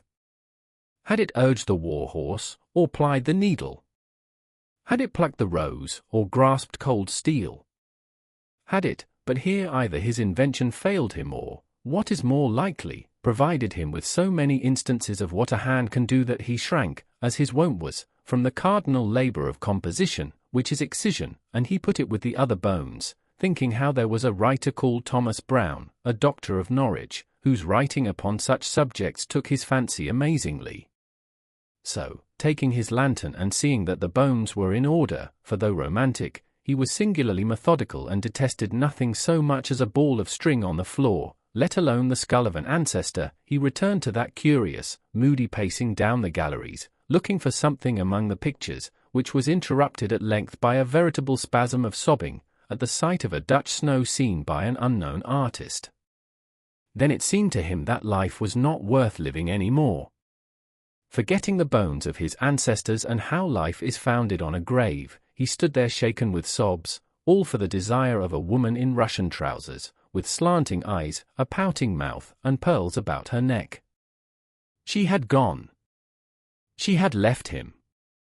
He was never to see her again. And so he sobbed. And so he found his way back to his own rooms, and Mrs. Grimstitch, seeing the light in the window, put the tankard from her lips and said, "Praise be to God, his lordship was safe in his room again," for she had been thinking all this while that he was foully murdered. Orlando now drew his chair up to the table, opened the works of Sir Thomas Browne and proceeded to investigate the delicate articulation of one of the doctor's longest and most marvellously contorted cogitations. For though these are not matters on which a biographer can profitably enlarge, it is plain enough to those who have done a reader's part in making up from bare hints dropped here and there the whole boundary and circumference of a living person, can hear in what we only whisper a living voice, can see, often when we say nothing about it, exactly what he looked like, know without a word to guide them precisely what he thought. And it is for readers such as these that we write. It is plain then to such a reader that Orlando was strangely compounded of many humours, or of melancholy, of indolence, of passion, of love of solitude, to say nothing of all those contortions and subtleties of temper which were indicated on the first page, when he slashed at a dead nigger's head, cut it down, hung it chivalrous out of his reach again, and then betook himself to the window-seat with a book. The taste for books was an early one. As a child he was sometimes found at midnight by a page still reading. They took his taper away, and he bred glowworms to serve his purpose. They took the glowworms away, and he almost burnt the house down with a tinder. To put it in a nutshell, leaving the novelist to smooth out the crumpled silk and all its implications, he was a nobleman afflicted with a love of literature. Many people of his time, still more of his rank, escaped the infection and were thus free to run or ride or make love at their own sweet will. But some were early infected by a germ said to be bred of the pollen of the asphodel and to be blown out of Greece and Italy, which was of so deadly a nature that it would shake the hand as it was raised to strike, cloud the eye as it sought its prey, and make the tongue stammer as it declared its love. It was the fatal nature of this disease to substitute a phantom for reality, so that Orlando, to whom fortune had given every gift, plate, linen, houses, men-servants, carpets, beds in profusion, had only to open a book for the whole vast accumulation to turn to mist.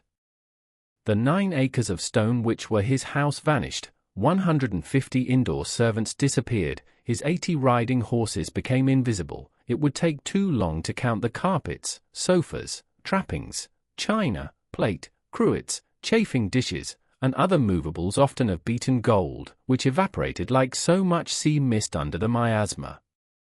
So it was, and Orlando would sit by himself, reading, a naked man. The disease gained rapidly upon him now in his solitude. He would read often 6 hours into the night, and when they came to him for orders about the slaughtering of cattle or the harvesting of wheat, he would push away his folio and look as if he did not understand what was said to him. This was bad enough and wrung the hearts of Hall, the falconer, of Giles, the groom, of Mrs. Grimstitch, the housekeeper, of Mr. Dapper, the chaplain. A fine gentleman like that, they said, had no need of books. Let him leave books, they said, to the palsied or the dying. But worse was to come. For once the disease of reading has laid hold upon the system, it weakens it so that it falls an easy prey to that other scourge which dwells in the inkpot and festers in the quill. The wretch takes to writing. and while this is bad enough in a poor man, whose only property is a chair and a table set beneath a leaky roof, for he has not much to lose, after all, the plight of a rich man, who has houses and cattle, maidservants, asses, and linen, and yet writes books, is pitiable in the extreme. The flavor of it all goes out of him, he is riddled by hot irons, gnawed by vermin. He would give every penny he has, such is the malignity of the germ, to write one little book and become famous, yet all the gold in Peru will not buy him the treasure of a well-turned line. So he falls into consumption and sickness, blows his brains out, turns his face to the wall. It matters not in what attitude they find him. He has passed through the gates of death and known the flames of hell. Happily, Orlando was of a strong constitution, and the disease, for reasons presently to be given, never broke him down as it has broken many of his peers. But he was deeply smitten with it, as the sequel shows. For when he had read for an hour or so in Sir Thomas Browne, and the bark of the stag and the call of the night watchman showed that it was the dead of night and all safe asleep, he crossed the room, took a silver key from his pocket, and unlocked the doors of a great inlaid cabinet which stood in the corner. Within were some 50 drawers of cedar wood, and upon each was a paper neatly written in Orlando's hand. He paused, as if hesitating which to open. One was inscribed the death of Arjux, another the birth of Pyramus, another Iphigenia in Aulis, another the death of Hippolytus, another Meleager, another the return of Odysseus. In fact, there was scarcely a single drawer that lacked the name of some mythological personage at a crisis of his career. In each drawer lay a document of considerable size, all written over in Orlando's hand. The truth was that Orlando had been afflicted thus for many years. Never had any boy begged apples as Orlando begged paper, nor sweetmeats as he begged ink. Stealing away from talk and games, he had hidden himself behind curtains, in priests' holes, or in the cupboard behind his mother's bedroom, which had a great hole in the floor and smelt horribly of starling's dung, with an inkhorn in one hand, a pen in another, and on his knee a roll of paper. Thus had been written, before he was turned 25, some 47 plays, histories, romances, poems, some in prose, some in verse, some in French, some in Italian, all romantic, and all long. One he had printed by John Ball of the Feathers and Coronet opposite St. Paul's Cross, Cheapside, but though the sight of it gave him extreme delight, he had never dared show it even to his mother, since to write, much more to publish, was, he knew, for a nobleman an inexpiable disgrace. Now, however, that it was the dead of night and he was alone, he chose from this repository one thick document called Xenophila, a Tragedy, or some such title, and one thin one, called simply The Oak Tree. This was the only monosyllabic title among the lot, and then he approached the inkhorn, fingered the quill, and made other such passes as those addicted to this vice begin their rites with. But he paused. As this pause was of extreme significance in his history, more so, indeed, than many acts which bring men to their knees and make rivers run with blood, it behoves us to ask why he paused, and to reply, after due reflection, that it was for some such reason as this. Nature, who has played so many queer tricks upon us, making us so unequally of clay and diamonds, of rainbow and granite, and stuffed them into a case, often of the most incongruous, for the poet has a butcher's face and the butcher a poet's, nature, who delights in muddle and mystery, so that even now, the 1st of November 1927, we know not why we go upstairs, or why we come down again. Our most daily movements are like the passage of a ship on an unknown sea, and the sailors at the masthead ask, pointing their glasses to the horizon, is there land or is there none? To which, if we are prophets, we make answer yes, if we are truthful we say no. Nature, who has so much to answer for besides the perhaps unwieldy length of this sentence, has further complicated her task and added to our confusion by providing not only a perfect rag-bag of odds and ends within us, a piece of a policeman's trousers lying cheek by jowl with Queen Alexandra's wedding veil, but has contrived that the whole assortment shall be lightly stitched together by a single thread. Memory is the sempstress, and a capricious one at that. Memory runs her needle in and out, up and down, hither and thither. We know not what comes next, or what follows after. Thus, the most ordinary movement in the world, such as sitting down at a table and pulling the inkstand towards one, may agitate 1,000 odd, disconnected fragments, now bright, now dim, hanging and bobbing and dipping and flaunting, like the underlinen of a family of 14 on a line in a gale of wind.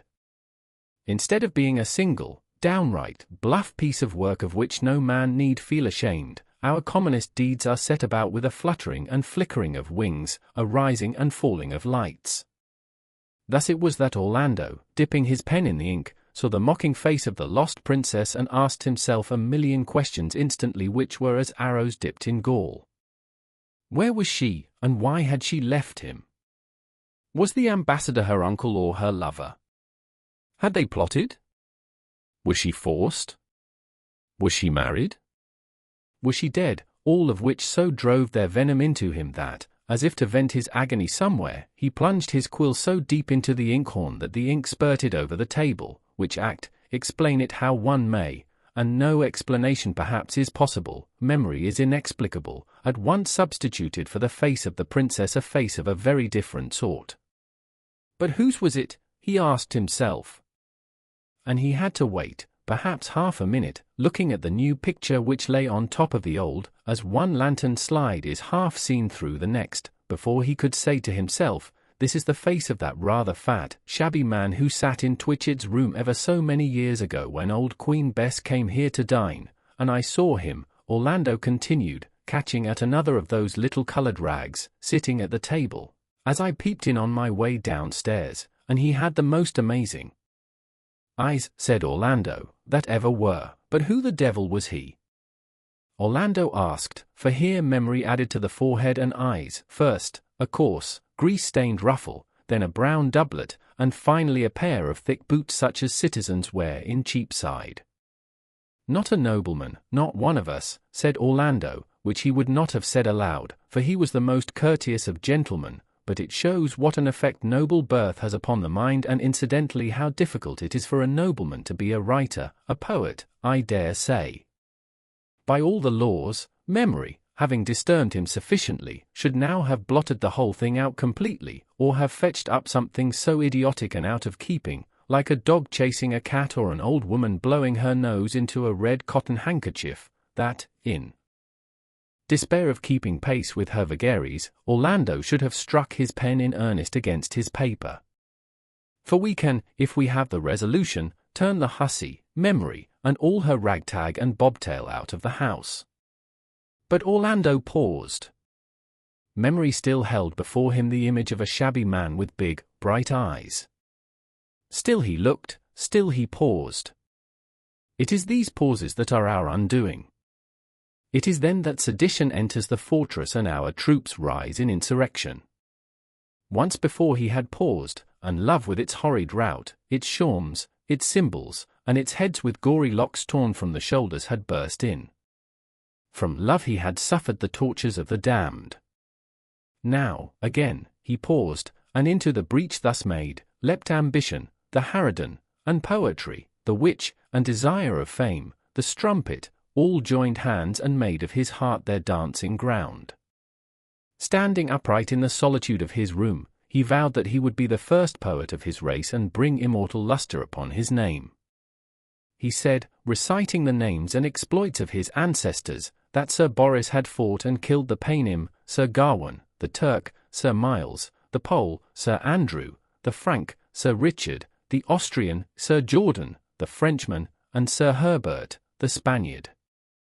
But of all that killing and campaigning, that drinking and love-making, that spending and hunting and riding and eating, what remained? A skull, a finger. Whereas, he said, turning to the page of Sir Thomas Browne, which lay open upon the table, and again he paused.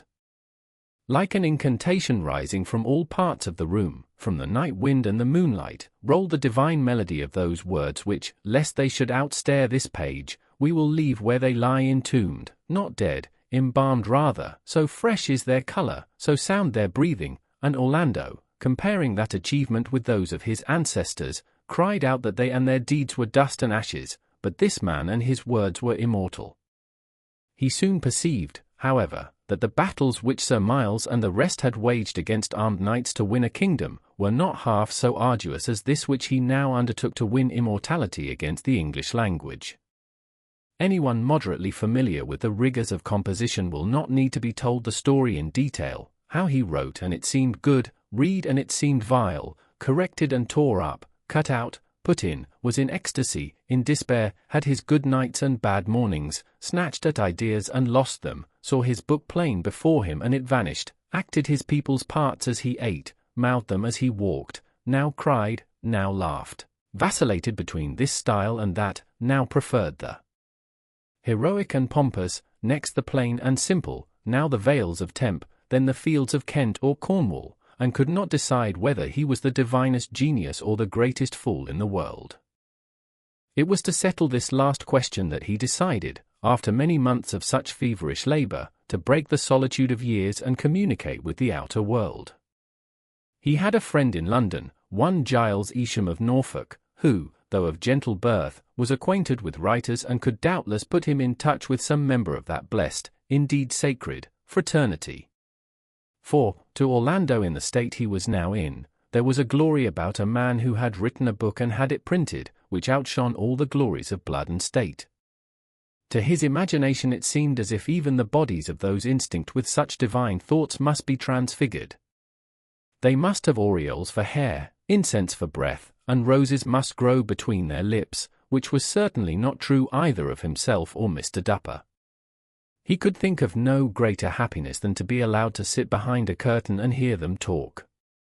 Even the imagination of that bold and various discourse made the memory of what he and his courtier friends used to talk about, a dog, a horse, a woman, a game of cards, seem brutish in the extreme. He bethought him with pride that he had always been called a scholar, and sneered at for his love of solitude and books. He had never been apt at pretty phrases. He would stand stock still, blush, and stride like a grenadier in a lady's drawing-room. He had twice fallen, in sheer abstraction, from his horse. He had broken Lady Winchelsea's fan once while making a rhyme. Eagerly recalling these and other instances of his unfitness for the life of society, an ineffable hope, that all the turbulence of his youth, his clumsiness, his blushes, his long walks, and his love of the country proved that he himself belonged to the sacred race rather than to the noble, was by birth a writer rather than an aristocrat, possessed him. For the first time since the night of the great flood he was happy. He now commissioned Mr. Isham of Norfolk to deliver to Mr. Nicholas Green of Clifford's in a document which set forth Orlando's admiration for his works, for Nick Green was a very famous writer at that time, and his desire to make his acquaintance, which he scarcely dared ask, for he had nothing to offer in return, but if Mr. Nicholas Green would condescend to visit him, a coach and four would be at the corner of Fetter Lane at whatever hour Mr. Green chose to appoint, and bring him safely to Orlando's house. One may fill up the phrases which then followed, and figure Orlando's delight when, in no long time, Mr. Green signified his acceptance of the noble lord's invitation, took his place in the coach and was set down in the hall to the south of the main building punctually at 7 o'clock on Monday, April the 21st. Many kings, queens, and ambassadors had been received there, judges had stood there in their ermine. The loveliest ladies of the land had come there, and the sternest warriors. Banners hung there which had been at Flodden and at Agincourt. There were displayed the painted coats of arms with their lions and their leopards and their coronets. There were the long tables where the gold and silver plate was stood, and there the vast fireplaces of wrought Italian marble where nightly a whole oak tree, with its million leaves and its nests of rook and wren, was burnt to ashes. Nicholas Green, the poet, stood there now, plainly dressed in his slouched hat and black doublet, carrying in one hand a small bag. That Orlando, as he hastened to greet him, was slightly disappointed was inevitable. The poet was not above middle height, was of a mean figure, was lean and stooped somewhat, and, stumbling over the mastiff on entering, the dog bit him. Moreover, Orlando, for all his knowledge of mankind, was puzzled where to place him. There was something about him which belonged neither to servant, squire, or noble. The head with its rounded forehead and beaked nose was fine, but the chin receded. The eyes were brilliant, but the lips hung loose and slobbered. It was the expression of the face as a whole, however, that was disquieting. There was none of that stately composure which makes the faces of the nobility so pleasing to look at, nor had it anything of the dignified servility of a well-trained domestic's face. It was a face seamed, puckered, and drawn together. Poet though he was, it seemed as if he were more used to scold than to flatter, to quarrel than to coo, to scramble than to ride, to struggle than to rest, to hate than to love. This, too, was shown by the quickness of his movements, and by something fiery and suspicious in his glance. Orlando was somewhat taken aback. But they went to dinner. Here, Orlando, who usually took such things for granted, was, for the first time, unaccountably ashamed of the number of his servants and of the splendor of his table. Stranger still, he bethought him with pride, for the thought was generally distasteful, of that great-grandmother Moll who had milked the cows. He was about somehow to allude to this humble woman and her milk pails, when the poet forestalled him by saying that it was odd, seeing how common the name of Green was, that the family had come over with the Conqueror and was of the highest nobility in France. Unfortunately, they had come down in the world and done little more than leave their name to the royal borough of Greenwich.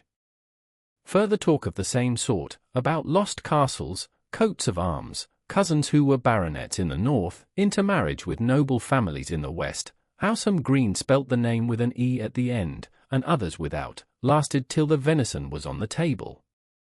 Then Orlando contrived to say something of Grandmother Moll and her cows, and had eased his heart a little of its burden by the time the wild fowl were before them. But it was not until the Malmsey was passing freely that Orlando dared mention what he could not help thinking a more important matter than the greens or the cows, that is to say the sacred subject of poetry.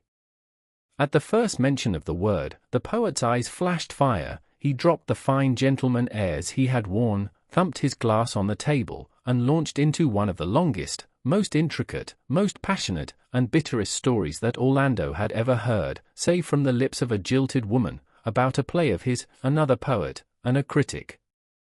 Of the nature of poetry itself, Orlando only gathered that it was harder to sell than prose, and though the lines were shorter took longer in the writing. So the talk went on with ramifications interminable, until Orlando ventured to hint that he had himself been so rash as to write, but here the poet leapt from his chair. A mouse had squeaked in the wainscot, he said. The truth was, he explained, that his nerves were in a state where a mouse's squeak upset them for a fortnight. Doubtless the house was full of vermin, but Orlando had not heard them. The poet then gave Orlando the full story of his health for the past 10 years or so. It had been so bad that one could only marvel that he still lived. He had had the palsy, the gout, the ague, the dropsy, and the 3 sorts of fever in succession, added to which he had an enlarged heart, a great spleen, and a diseased liver. But, above all, he had, he told Orlando, sensations in his spine which defied description. There was one knob about the third from the top which burnt like fire, another about the second from the bottom which was cold as ice. Sometimes he woke with a brain like lead, at others it was as if 1,000 wax tapers were alight and people were throwing fireworks inside him. He could feel a rose leaf through his mattress, he said, and knew his way almost about London by the feel of the cobbles. Altogether he was a piece of machinery so finely made and so curiously put together. Here he raised his hand as if unconsciously, and indeed it was of the finest shape imaginable, that it confounded him to think that he had only sold 500 copies of his poem, but that, of course, was largely due to the conspiracy against him. All he could say, he concluded, banging his fist upon the table, was that the art of poetry was dead in England.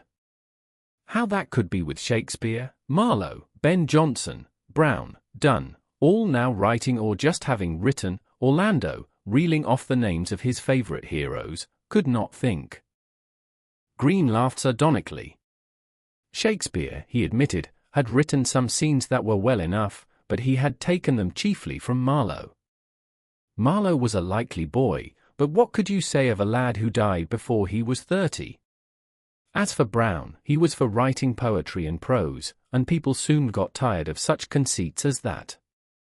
Donne was a mountebank who had wrapped up his lack of meaning in hard words. The gulls were taken in, but the style would be out of fashion 12 months hence. As for Ben Jonson was a friend of his and he never spoke ill of his friends. No, he concluded, the great age of literature is past, the great age of literature was the Greek, the Elizabethan age was inferior in every respect to the Greek. In such ages men cherished a divine ambition which he might call la gloire, he pronounced it glore, so that Orlando did not at first catch his meaning. Now all young writers were in the pay of the booksellers and poured out any trash that would sell. Shakespeare was the chief offender in this way, and Shakespeare was already paying the penalty. Their own age, he said, was marked by precious conceits and wild experiments, neither of which the Greeks would have tolerated for a moment. Much though it hurt him to say it, for he loved literature as he loved his life, he could see no good in the present and had no hope of the future.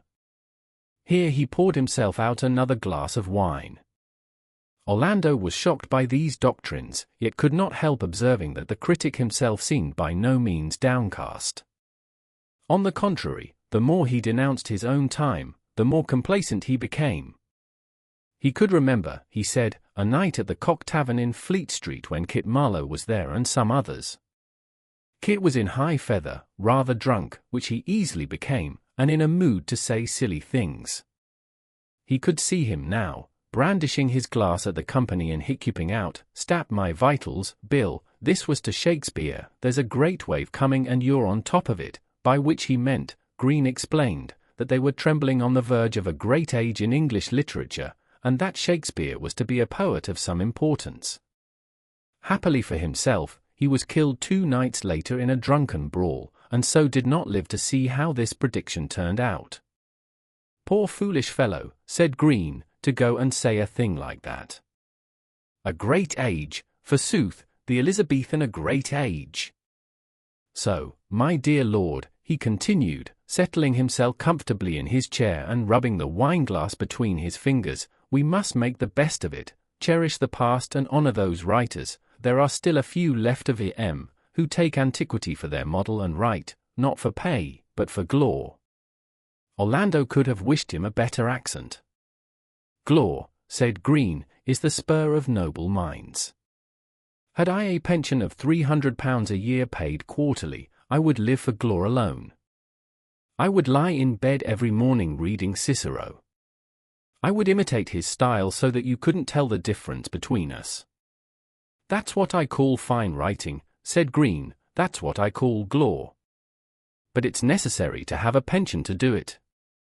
By this time Orlando had abandoned all hope of discussing his own work with the poet, but this mattered the less as the talk now got upon the lives and characters of Shakespeare, Ben Jonson, and the rest, all of whom Green had known intimately and about whom he had 1,000 anecdotes of the most amusing kind to tell.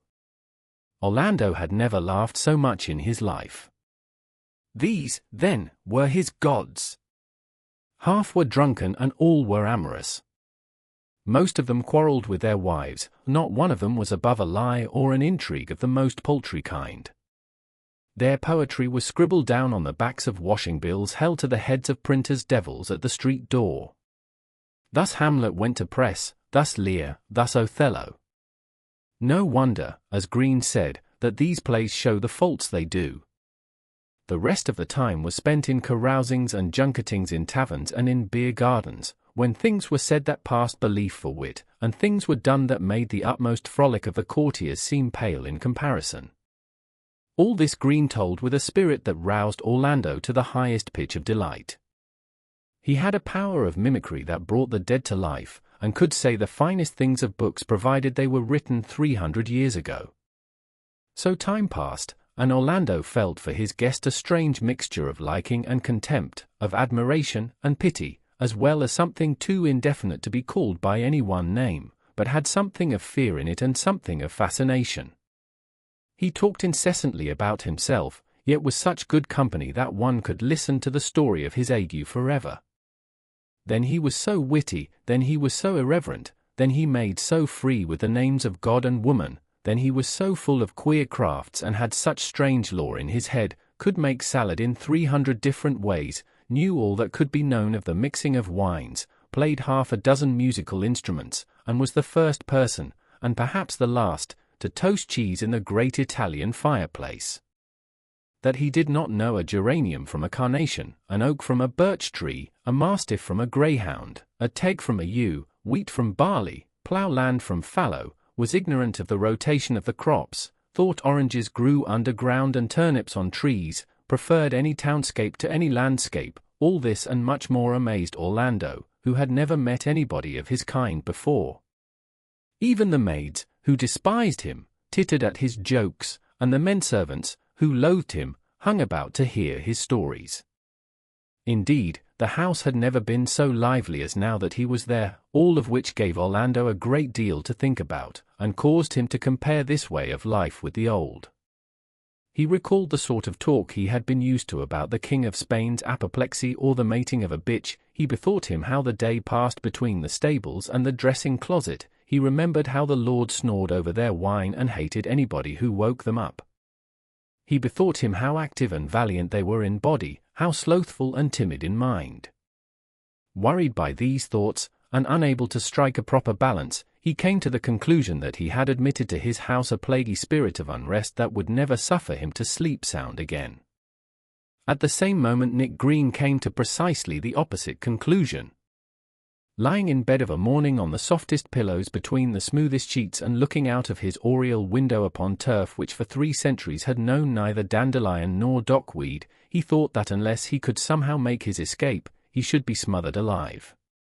Getting up and hearing the pigeons coo, dressing and hearing the fountains fall, he thought that unless he could hear the drays roar upon the cobbles of Fleet Street, he would never write another line.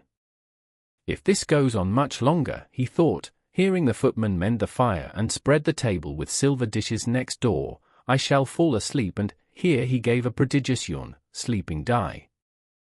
So he sought Orlando in his room, and explained that he had not been able to sleep a wink all night because of the silence. Indeed, the house was surrounded by a park 15 miles in circumference and a wall 10 feet high. Silence, he said, was of all things the most oppressive to his nerves. He would end his visit, by Orlando's leave, that very morning. Orlando felt some relief at this, yet also a great reluctance to let him go.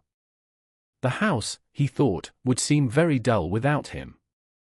On parting, for he had never yet liked to mention the subject, he had the temerity to press his play upon the death of Hercules upon the poet and ask his opinion of it. The poet took it, muttered something about Glore and Cicero, which Orlando cut short by promising to pay the pension quarterly, whereupon Green, with many protestations of affection, jumped into the coach and was gone. The great hall had never seemed so large, so splendid, or so empty as the chariot rolled away. Orlando knew that he would never have the heart to make toasted cheese in the Italian fireplace again. He would never have the wit to crack jokes about Italian pictures, never have the skill to mix punch as it should be mixed. 1,000 good quips and cranks would be lost to him. Yet what a relief to be out of the sound of that querulous voice, what a luxury to be alone once more, so he could not help reflecting, as he unloosed the mastiff which had been tied up these 6 weeks because it never saw the poet without biting him. Nick Green was set down at the corner of Fetter Lane that same afternoon, and found things going on much as he had left them. Mrs. Green, that is to say, was giving birth to a baby in one room, Tom Fletcher was drinking gin in another. Books were tumbled all about the floor. A dinner, such as it was set on a dressing table where the children had been making mud pies. But this, Green felt, was the atmosphere for writing. Here he could write, and write he did. The subject was made for him. A noble lord at home. A visit to a nobleman in the country. His new poem was to have some such title as that. Seizing the pen with which his little boy was tickling the cat's ears, and dipping it in the egg cup which served for ink pot, Green dashed off a very spirited satire there and then.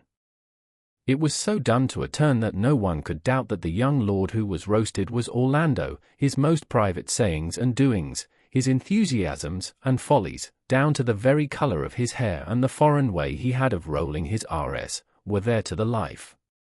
And if there had been any doubt about it, Green clinched the matter by introducing, with scarcely any disguise, passages from that aristocratic tragedy, The Death of Hercules, which he found, as he expected, wordy and bombastic in the extreme. The pamphlet, which ran at once into several editions, and paid the expenses of Mrs. Green's 10th lying in, was soon sent by friends who take care of such matters to Orlando himself. When he had read it, which he did with deadly composure from start to finish, he rang for the footman, delivered the document to him at the end of a pair of tongs, bade him drop it in the filthiest heart of the foulest midden on the estate. Then, when the man was turning to go, he stopped him. "Take the swiftest horse in the stable," he said, "ride for dear life to Harwich.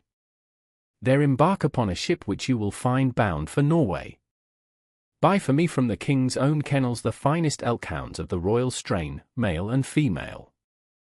Bring them back without delay. For," he murmured, scarcely above his breath as he turned to his books, "I have done with men." The footman, who was perfectly trained in his duties, bowed and disappeared. He fulfilled his task so efficiently that he was back that day 3 weeks, leading in his hand a leash of the finest elk hounds, one of whom, a female, gave birth that very night under the dinner table to a litter of 8 fine puppies. Orlando had them brought to his bedchamber. "For," he said, "I have done with men." Nevertheless, he paid the pension quarterly. Thus, at the age of 30, or thereabouts, this young nobleman had not only had every experience that life has to offer, but had seen the worthlessness of them all. Love and ambition, women and poets were all equally vain. Literature was a farce.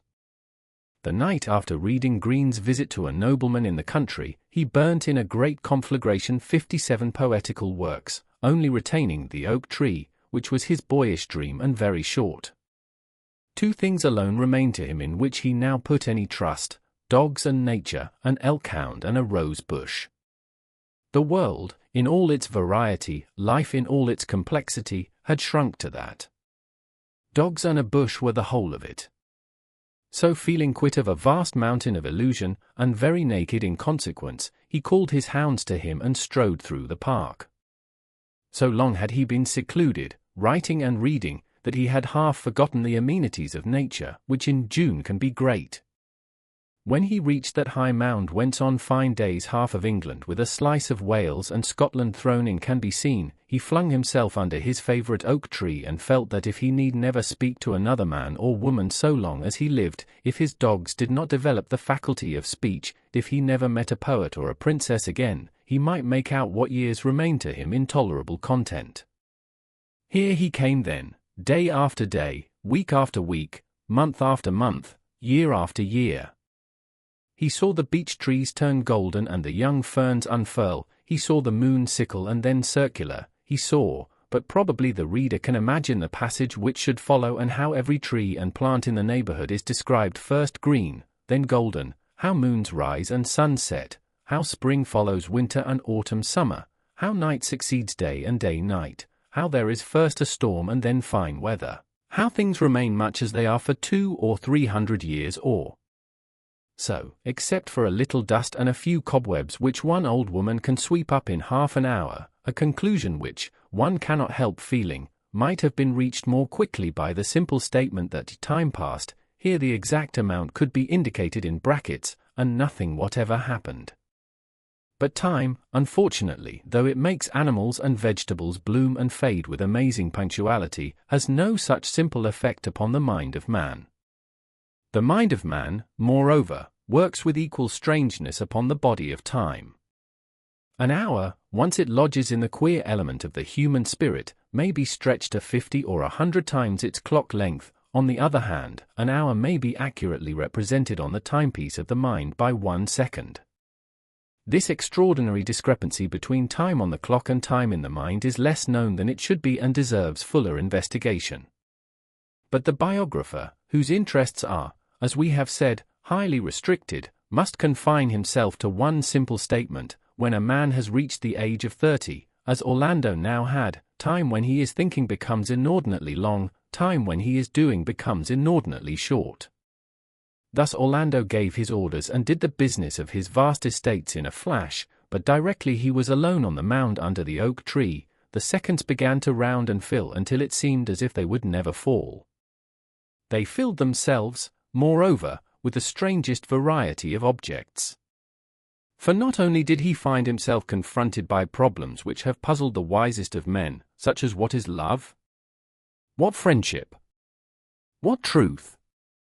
But directly he came to think about them, his whole past, which seemed to him of extreme length and variety, rushed into the falling second, swelled it 12 times its natural size, colored it 1,000 tints, and filled it with all the odds and ends in the universe. In such thinking, or by whatever name it should be called, he spent months and years of his life. It would be no exaggeration to say that he would go out after breakfast a man of 30 and come home to dinner a man of 55 at least. Some weeks added a century to his age, others no more than 3 seconds at most. Altogether, the task of estimating the length of human life, of the animals we presume not to speak, is beyond our capacity, for directly we say that it is ages long, we are reminded that it is briefer than the fall of a rose leaf to the ground. Of the two forces which alternately, and what is more confusing still, at the same moment, dominate our unfortunate numbskulls, brevity and diuturnity, Orlando was sometimes under the influence of the elephant-footed deity, then of the gnat-winged fly.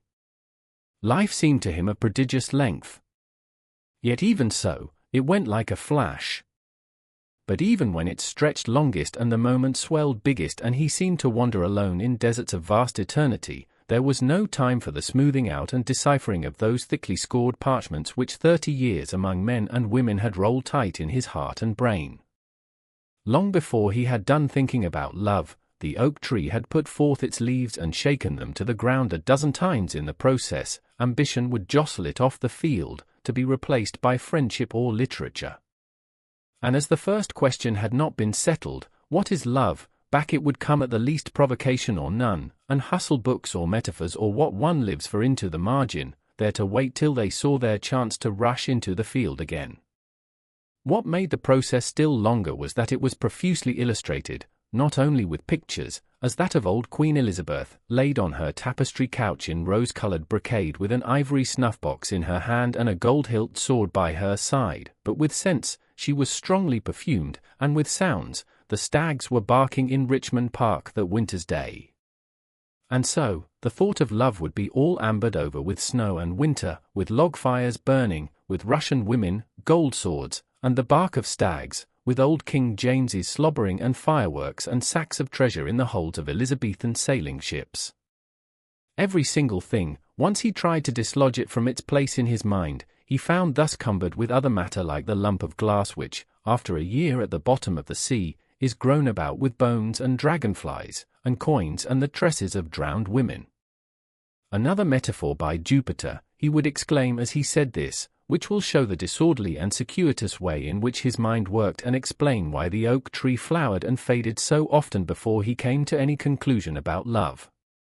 And what's the point of it, he would ask himself. Why not say simply in so many words, and then he would try to think for half an hour, or was it 2 years and a half, how to say simply in so many words what love is. A figure like that is manifestly untruthful, he argued, for no dragonfly, unless under very exceptional circumstances, could live at the bottom of the sea. And if literature is not the bride and bedfellow of truth, what is she? Confound it all, he cried, why say bedfellow when one's already said bride? Why not simply say what one means and leave it? So then he tried saying the grass is green and the sky is blue, and so to propitiate the austere spirit of poetry whom still, though at a great distance, he could not help reverencing. The sky is blue, he said, the grass is green. Looking up, he saw that, on the contrary, the sky is like the veils which 1,000 Madonnas have let fall from their hair, and the grass fleets and darkens like a flight of girls fleeing the embraces of hairy satyrs from enchanted woods. Upon my word, he said, for he had fallen into the bad habit of speaking aloud, I don't see that one's more true than another. Both are utterly false. And he despaired of being able to solve the problem of what poetry is and what truth is, and fell into a deep dejection. And here we may profit by a pause in his soliloquy to reflect how odd it was to see Orlando stretched there on his elbow on a June day, and to reflect that this fine fellow with all his faculties about him and a healthy body, witness cheeks and limbs, a man who never thought twice about heading a charge or fighting a duel, should be so subject to the lethargy of thought, and rendered so susceptible by it, that when it came to a question of poetry, or his own competence in it, he was as shy as a little girl behind her mother's cottage door. In our belief, Green's ridicule of his tragedy hurt him as much as the princess's ridicule of his love. But to return. Orlando went on thinking. He kept looking at the grass and at the sky and trying to bethink him what a true poet, who has his verses published in London, would say about them. Memory meanwhile, whose habits have already been described, kept steady before his eyes the face of Nicholas Green, as if that sardonic loose-lipped man, treacherous as he had proved himself, were the muse in person, and it was to him that Orlando must do homage. So Orlando, that summer morning, offered him a variety of phrases, some plain, others figured, and Nick Green kept shaking his head and sneering and muttering something about Glure and Cicero and the death of poetry in our time. At length, starting to his feet, it was now winter and very cold, Orlando swore one of the most remarkable oaths of his lifetime, for it bound him to a servitude than which none is stricter. "I'll be blasted," he said, "if I ever write another word, or try to write another word, to please Nick Green or the Muse. Bad, good, or indifferent, I'll write, from this day forward, to please myself." And here he made as if he were tearing a whole budget of papers across and tossing them in the face of that sneering, loose-lipped man. Upon which, as a cur ducks if you stoop to shy a stone at him, memory ducked her effigy of Nick Green out of sight, and substituted for it nothing whatever. But Orlando, all the same, went on thinking. He had indeed much to think of.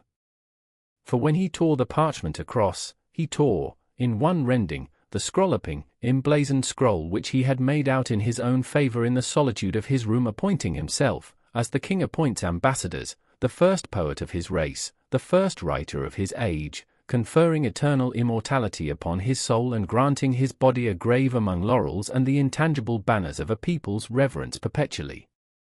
Eloquent as this all was, he now tore it up and threw it into the dustbin. "Fame," he said, "is like," and since there was no Nick Green to stop him, he went on to revel in images of which we will choose only one or two of the quietest: a braided coat which hampers the limbs, a jacket of silver which curbs the heart, a painted shield which covers a scarecrow, etc., etc. The pith of his phrases was that while fame impedes and constricts, obscurity wraps about a man like a mist. Obscurity is dark, ample, and free. Obscurity lets the mind take its way unimpeded. Over the obscure man is poured the merciful suffusion of darkness. None knows where he goes or comes. He may seek the truth and speak it. He alone is free, he alone is truthful, he alone is at peace. And so he sank into a quiet mood, under the oak tree, the hardness of whose roots, exposed above the ground, seemed to him rather comfortable than otherwise. Sunk for a long time in profound thoughts as to the value of obscurity, and the delight of having no name, but being like a wave which returns to the deep body of the sea, thinking how obscurity rids the mind of the irk of envy and spite, how it sets running in the veins the free waters of generosity and magnanimity, and allows giving and taking without thanks offered or praise given, which must have been the way of all great poets, he supposed, though his knowledge of Greek was not enough to bear him out, for, he thought, Shakespeare must have written like that, and the church builders built like that, anonymously, needing no thanking or naming, but only their work in the daytime and a little ale perhaps at night. What an admirable life this is, he thought, stretching his limbs out under the oak tree.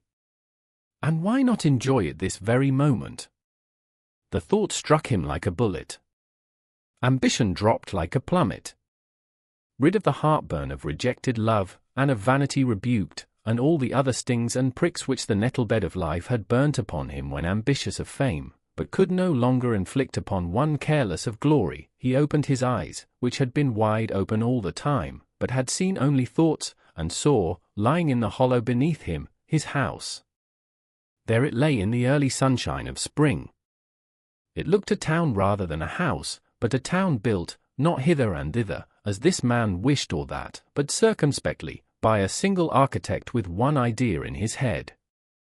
Courts and buildings, grey, red, plum colour, lay orderly and symmetrical. The courts were some of them oblong and some square, in this was a fountain, in that a statue. The buildings were some of them low, some pointed, here was a chapel, there a belfry, spaces of the greenest grass lay in between, and clumps of cedar trees and beds of bright flowers, all were clasped, yet so well set out was it that it seemed that every part had room to spread itself fittingly, by the roll of a massive wall, while smoke from innumerable chimneys curled perpetually into the air.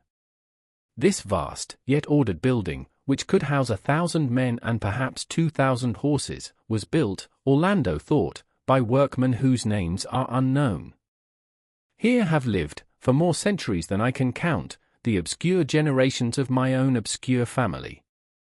Not one of these Richards, Johns, Annes, Elizabeths has left a token of himself behind him, yet all, working together with their spades and their needles, their love-making and their childbearing, have left this.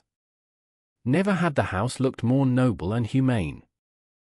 Why, then, had he wished to raise himself above them? For it seemed vain and arrogant in the extreme to try to better that anonymous work of creation, the labours of those vanished hands. Better was it to go unknown and leave behind you an arch, a potting shed, a wall where peaches ripen, than to burn like a meteor and leave no dust. For after all, he said, kindling as he looked at the great house on the greensward below, the unknown lords and ladies who lived there never forgot to set aside something for those who come after, for the roof that will leak, for the tree that will fall. There was always a warm corner for the old shepherd in the kitchen, always food for the hungry, always their goblets were polished, though they lay sick, and their windows were lit though they lay dying. Lords though they were content to go down into obscurity with the mole-catcher and the stonemason. Obscure noblemen, forgotten builders, thus he apostrophized them with a warmth that entirely gainsaid such critics as called him cold, indifferent, slothful, the truth being that equality often lies just on the other side of the wall from where we seek it. Thus he apostrophized his house and race in terms of the most moving eloquence, but when it came to the peroration, and what is eloquence that lacks a peroration, he fumbled. He would have liked to have ended with a flourish to the effect that he would follow in their footsteps and add another stone to their building. Since, however, the building already covered 9 acres, to add even a single stone seemed superfluous. Could one mention furniture in a peroration? Could one speak of chairs and tables and mats to lie beside people's beds? For whatever the peroration wanted, that was what the house stood in need of. Leaving his speech unfinished for the moment, he strode downhill again, resolved henceforward to devote himself to the furnishing of the mansion. The news that she was to attend him instantly brought tears to the eyes of good old Mrs. Grimstitch, now grown somewhat old. Together they perambulated the house. The towel horse in the king's bedroom, and that was King Jamie, my lord, she said, hinting that it was many a day since a king had slept under their roof, but the odious Parliament days were over and there was now a crown in England again, lacked a leg, there were no stands to the ewers in the little closet leading into the waiting room of the Duchess's page. Mr. Green had made a stain on the carpet with his nasty pipe smoking, which she and Judy, for all their scrubbing, had never been able to wash out. Indeed, when Orlando came to reckon up the matter of furnishing with rosewood chairs and cedarwood cabinets, with silver basins, china bowls, and Persian carpets, every one of the 365 bedrooms which the house contained, he saw that it would be no light one, and if some thousands of pounds of his estate remained over, these would do little more than hang a few galleries with tapestry, set the dining hall with fine, carved chairs, and provide mirrors of solid silver and chairs of the same metal, for which he had an inordinate passion, for the furnishing of the royal bedchambers. He now set to work in earnest, as we can prove beyond a doubt if we look at his ledgers. Let us glance at an inventory of what he bought at this time, with the expenses totted up in the margin, but these we omit. To 50 pairs of Spanish blankets, ditto curtains of crimson and white taffeta, the valance to them of white satin embroidered with crimson and white silk. to 70 yellow satin chairs and 60 stools, suitable with their buckram covers to them all, to 67 walnut tree tables, to 17 dozen boxes containing each dozen 5 dozen of Venice glasses, to 102 mats, each 30 yards long, to 97 cushions of crimson damask laid with silver parchment lace and footstools of cloth of tissue and chairs suitable, to 50 branches for a dozen lights apiece. Already, it is an effect lists have upon us, we are beginning to yawn. But if we stop, it is only that the catalogue is tedious, not that it is finished. There are 99 pages more of it, and the total sum disbursed ran into many thousands, that is to say millions of our money. And if his day was spent like this, Lord Orlando might be found reckoning out what it would cost to level 1,000,000 molehills, if the men were paid 10p an hour, and, again, how many hundredweights of nails at 5p halfpenny a gill were needed to repair the fence round the park, which was 15 miles in circumference. And so on and so on. The tale, we say, is tedious, for one cupboard is much like another, and one molehill not much different from 1,000,000. Some pleasant journeys it cost him, and some fine adventures. As, for instance, when he set a whole city of blind women near Bruges to stitch hangings for a silver canopied bed, and the story of his adventure with a Moor in Venice of whom he bought, but only at the sword's point, his lacquered cabinet, might, in other hands, prove worth the telling. Nor did the work lack variety, for here would come, drawn by teams from Sussex, great trees, to be sawn across and laid along the gallery for flooring, and then a chest from Persia, stuffed with wool and sawdust, from which, at last, he would take a single plate, or one topaz ring. At length, however, there was no room in the galleries for another table, no room on the tables for another cabinet, no room in the cabinet for another rose bowl, no room in the bowl for another handful of potpourri, there was no room for anything anywhere. In short, the house was furnished. In the garden snowdrops, crocuses, hyacinths, magnolias, roses, lilies, asters, the dahlia in all its varieties, pear trees and apple trees and cherry trees and mulberry trees, with an enormous quantity of rare and flowering shrubs, of trees evergreen and perennial, grew so thick on each other's roots that there was no plot of earth without its bloom, and no stretch of sward without its shade. In addition, he had imported wild fowl with gay plumage, and 2 Malay bears, the surliness of whose manners concealed, he was certain, trusty hearts. All now was ready, and when it was evening and the innumerable silver sconces were lit and the light airs which forever moved about the gallery stirred the blue and green arras, so that it looked as if the huntsmen were riding and Daphne flying, when the silver shone and lacquer glowed and wood kindled, when the carved chairs held their arms out and dolphins swam upon the walls with mermaids on their backs, when all this and much more than all this was complete and to his liking, Orlando walked through the house with his elk hounds following and felt content. He had matter now, he thought, to fill out his peroration. Perhaps it would be well to begin the speech all over again. Yet, as he paraded the galleries, he felt that still something was lacking. Chairs and tables, however richly gilt and carved, sofas, resting on lions' paws with swans' necks curving under them, beds even of the softest swan's down are not by themselves enough. People sitting in them, people lying in them improve them amazingly. Accordingly, Orlando now began a series of very splendid entertainments to the nobility and gentry of the neighborhood. The 365 bedrooms were full for a month at a time.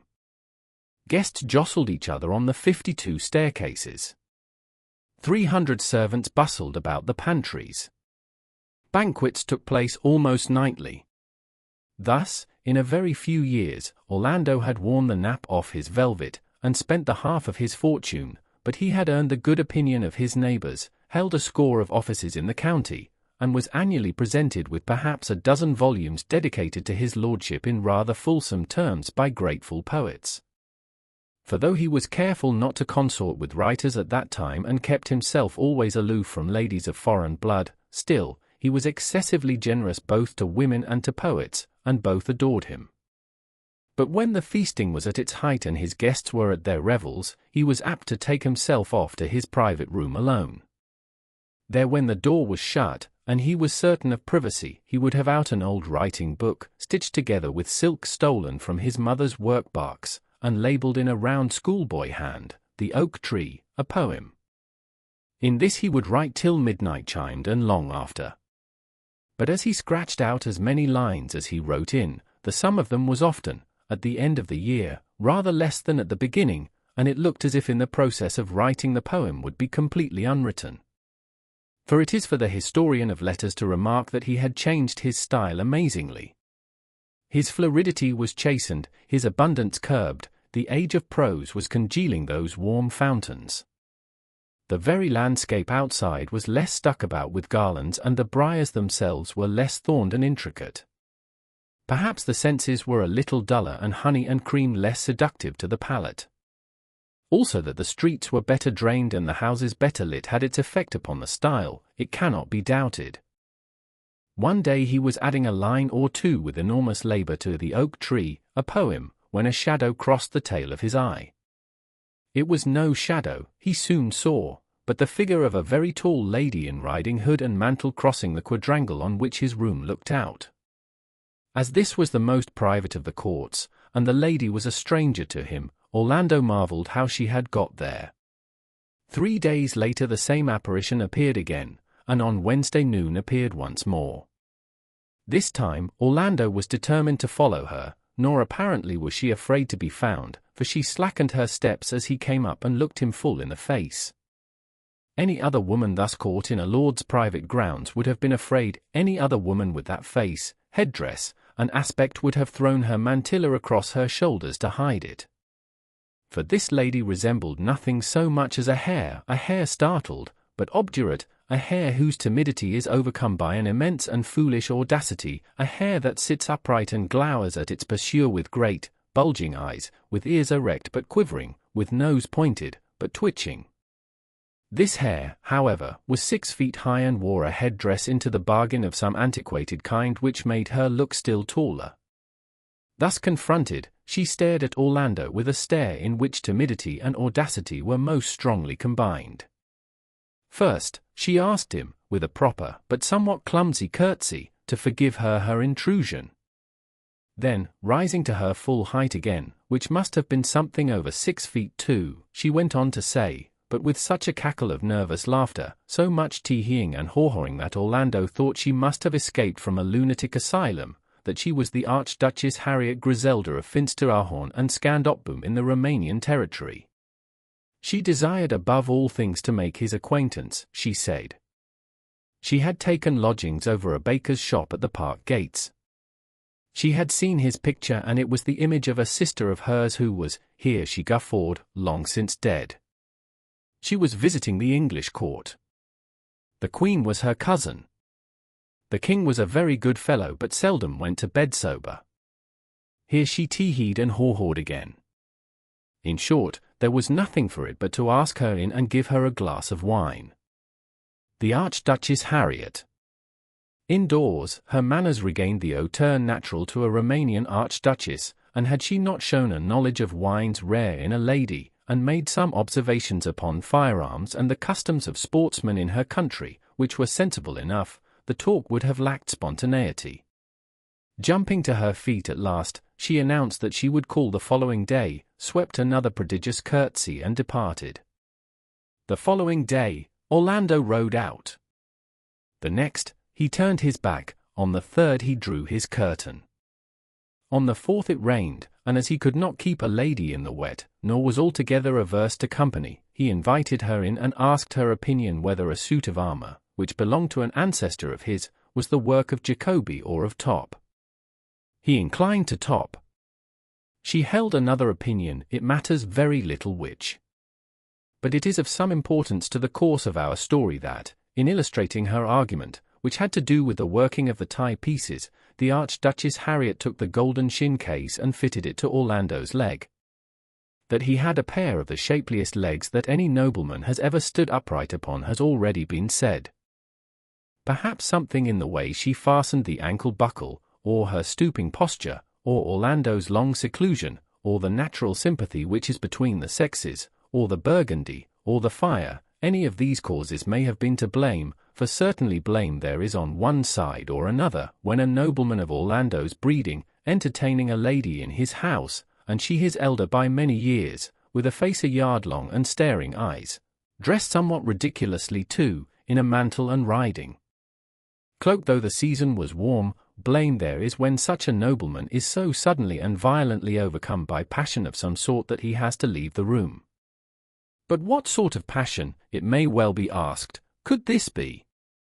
And the answer is double-faced as love herself. For love, but leaving love out of the argument for a moment, the actual event was this. When the Archduchess Harriet Griselda stooped to fasten the buckle, Orlando heard, suddenly and unaccountably, far off the beating of love's wings.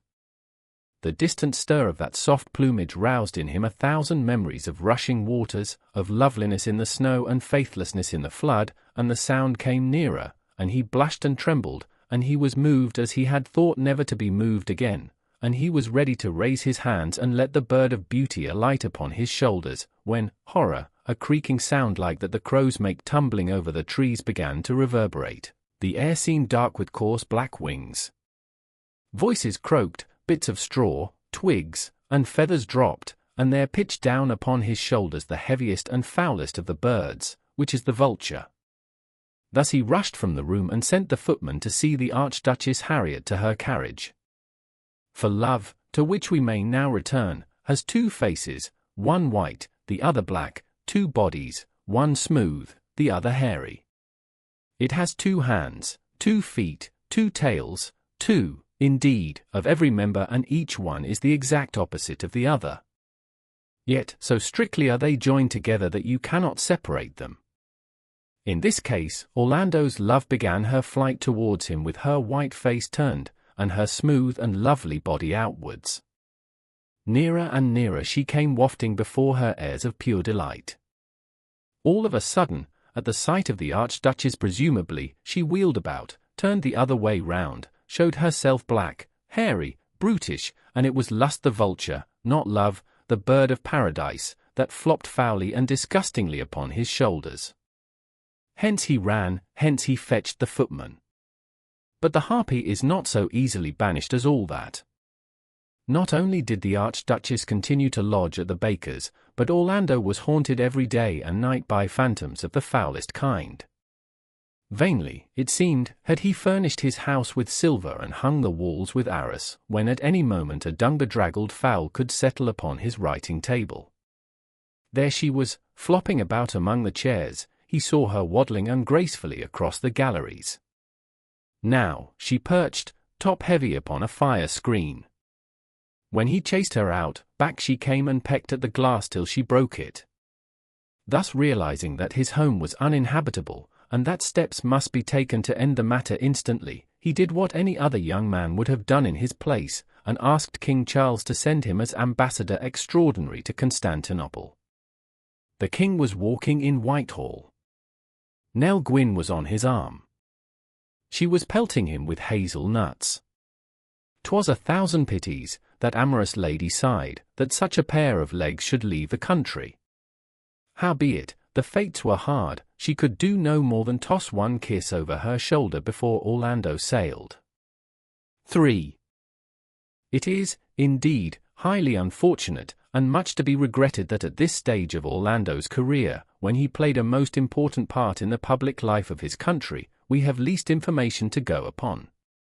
We know that he discharged his duties to admiration, witness his bath and his dukedom. We know that he had a finger in some of the most delicate negotiations between King Charles and the Turks, to that, treaties in the vault of the Record Office bear testimony. But the revolution which broke out during his period of office, and the fire which followed, have so damaged or destroyed all those papers from which any trustworthy record could be drawn, that what we can give is lamentably incomplete. Often the paper was scorched a deep brown in the middle of the most important sentence. Just when we thought to elucidate a secret that has puzzled historians for 100 years, there was a hole in the manuscript big enough to put your finger through. We have done our best to piece out a meager summary from the charred fragments that remain, but often it has been necessary to speculate, to surmise, and even to use the imagination. Orlando's day was past, it would seem, somewhat in this fashion. About 7, he would rise, wrap himself in a long Turkish cloak, light a cheroot, and lean his elbows on the parapet. Thus he would stand, gazing at the city beneath him, apparently entranced. At this hour the mist would lie so thick that the domes of Santa Sofia and the rest would seem to be afloat. Gradually the mist would uncover them, the bubbles would be seen to be firmly fixed, there would be the river, there the Galata bridge, there the green turban pilgrims without eyes or noses, begging alms, there the pariah dogs picking up offal, there the shawled women, there the innumerable donkeys, there men on horses carrying long poles. Soon, the whole town would be astir with the cracking of whips, the beating of gongs, cryings to prayer, lashing of mules, and rattle of brass-bound wheels, while sour odors, made from bread fermenting and incense and spice, rose even to the heights of Pera itself and seemed the very breath of the strident, multicolored and barbaric population. Nothing, he reflected, gazing at the view which was now sparkling in the sun, could well be less like the counties of Surrey and Kent or the towns of London and Tunbridge Wells. To the right and left rose in bald and stony prominence the inhospitable Asian mountains, to which the arid castle of a robber chief or two might hang, but parsonage there was none, nor manor house, nor cottage, nor oak, elm, violet, ivy, or wild eglantine. There were no hedges for ferns to grow on, and no fields for sheep to graze. The houses were white as eggshells and as bald. That he, who was English root and fibre, should yet exult to the depths of his heart in this wild panorama, and gaze at those passes and far heights, planning journeys there alone on foot where only the goat and shepherd had gone before, should feel a passion of affection for the bright, unseasonable flowers, love the unkempt, pariah dogs beyond even his elk hounds at home, and snuff the acrid, sharp smell of the streets eagerly into his nostrils, surprised him. He wondered if, in the season of the Crusades, one of his ancestors had taken up with a Circassian peasant woman, thought it possible, fancied a certain darkness in his complexion, and, going indoors again, withdrew to his bath. An hour later, properly scented, curled, and anointed, he would receive visits from secretaries and other high officials carrying, one after another, red boxes which yielded only to his own golden key. Within were papers of the highest importance, of which only fragments, here a flourish, there a seal firmly attached to a piece of burnt silk, now remain. Of their contents then, we cannot speak, but can only testify that Orlando was kept busy, what with his wax and seals, his various coloured ribbons which had to be diversely attached, his engrossing of titles and making of flourishes round capital letters, till luncheon came, a splendid meal of perhaps 30 courses. After luncheon, lackeys announced that his coach and 6 was at the door, and he went, preceded by purple janissaries running on foot and waving great ostrich feather fans above their heads, to call upon the other ambassadors and dignitaries of state. The ceremony was always the same. On reaching the courtyard, the janissaries struck with their fans upon the main portal, which immediately flew open, revealing a large chamber, splendidly furnished. Here were seated 2 figures, generally of the opposite sexes. Profound bows and curtsies were exchanged. In the first room, it was permissible only to mention the weather. Having said that it was fine or wet, hot or cold, the ambassador then passed on to the next chamber, where again, 2 figures rose to greet him. Here it was only permissible to compare Constantinople as a place of residence with London, and the ambassador naturally said that he preferred Constantinople, and his hosts naturally said, though they had not seen it, that they preferred London. In the next chamber, King Charles' and the Sultan's healths had to be discussed at some length. In the next were discussed the ambassador's health and that of his host's wife, but more briefly. In the next the ambassador complimented his host upon his furniture, and the host complimented the ambassador upon his dress. In the next, sweetmeats were offered, the host deploring their badness, the ambassador extolling their goodness. The ceremony ended at length with the smoking of a hookah and the drinking of a glass of coffee, but though the motions of smoking and drinking were gone through punctiliously, there was neither tobacco in the pipe nor coffee in the glass, as, had either smoke or drink been real, the human frame would have sunk beneath the surfeit. For, no sooner had the ambassador dispatched one such visit than another had to be undertaken. The same ceremonies were gone through in precisely the same order 6 or 7 times over at the houses of the other great officials, so that it was often late at night before the ambassador reached home. Though Orlando performed these tasks to admiration and never denied that they are, perhaps, the most important part of a diplomatist's duties, he was undoubtedly fatigued by them, and often depressed to such a pitch of gloom that he preferred to take his dinner alone with his dogs. To them, indeed, he might be heard talking in his own tongue. And sometimes, it is said, he would pass out of his own gates late at night so disguised that the sentries did not know him. Then he would mingle with the crowd on the Galata Bridge, or stroll through the bazaars, or throw aside his shoes and join the worshippers in the mosques. Once, when it was given out that he was ill of a fever, shepherds, bringing their goats to market, reported that they had met an English lord on the mountain top and heard him praying to his God. This was thought to be Orlando himself, and his prayer was, no doubt, a poem said aloud, for it was known that he still carried about with him, in the bosom of his cloak, a much-scored manuscript, and servants, listening at the door, heard the ambassador chanting something in an odd, sing-song voice when he was alone. It is with fragments such as these that we must do our best to make up a picture of Orlando's life and character at this time. There exist, even to this day, rumors, legends, anecdotes of a floating and unauthenticated kind about Orlando's life in Constantinople. We have quoted but a few of them, which go to prove that he possessed, now that he was in the prime of his life, the power to stir the fancy and rivet the eye which will keep a memory green long after all that more durable qualities can do to preserve it is forgotten. The power is a mysterious one compounded of beauty, birth, and some rarer gift, which we may call glamour, and have done with it. 1,000,000 candles, as Sasha had said, burnt in him without his being at the trouble of lighting a single one. He moved like a stag, without any need to think about his legs. He spoke in his ordinary voice and echo beat a silver gong. Hence rumors gathered round him. He became the adored of many women and some men. It was not necessary that they should speak to him or even that they should see him. They conjured up before them, especially when the scenery was romantic, or the sun was setting, the figure of a noble gentleman in silk stockings. Upon the poor and uneducated, he had the same power as upon the rich.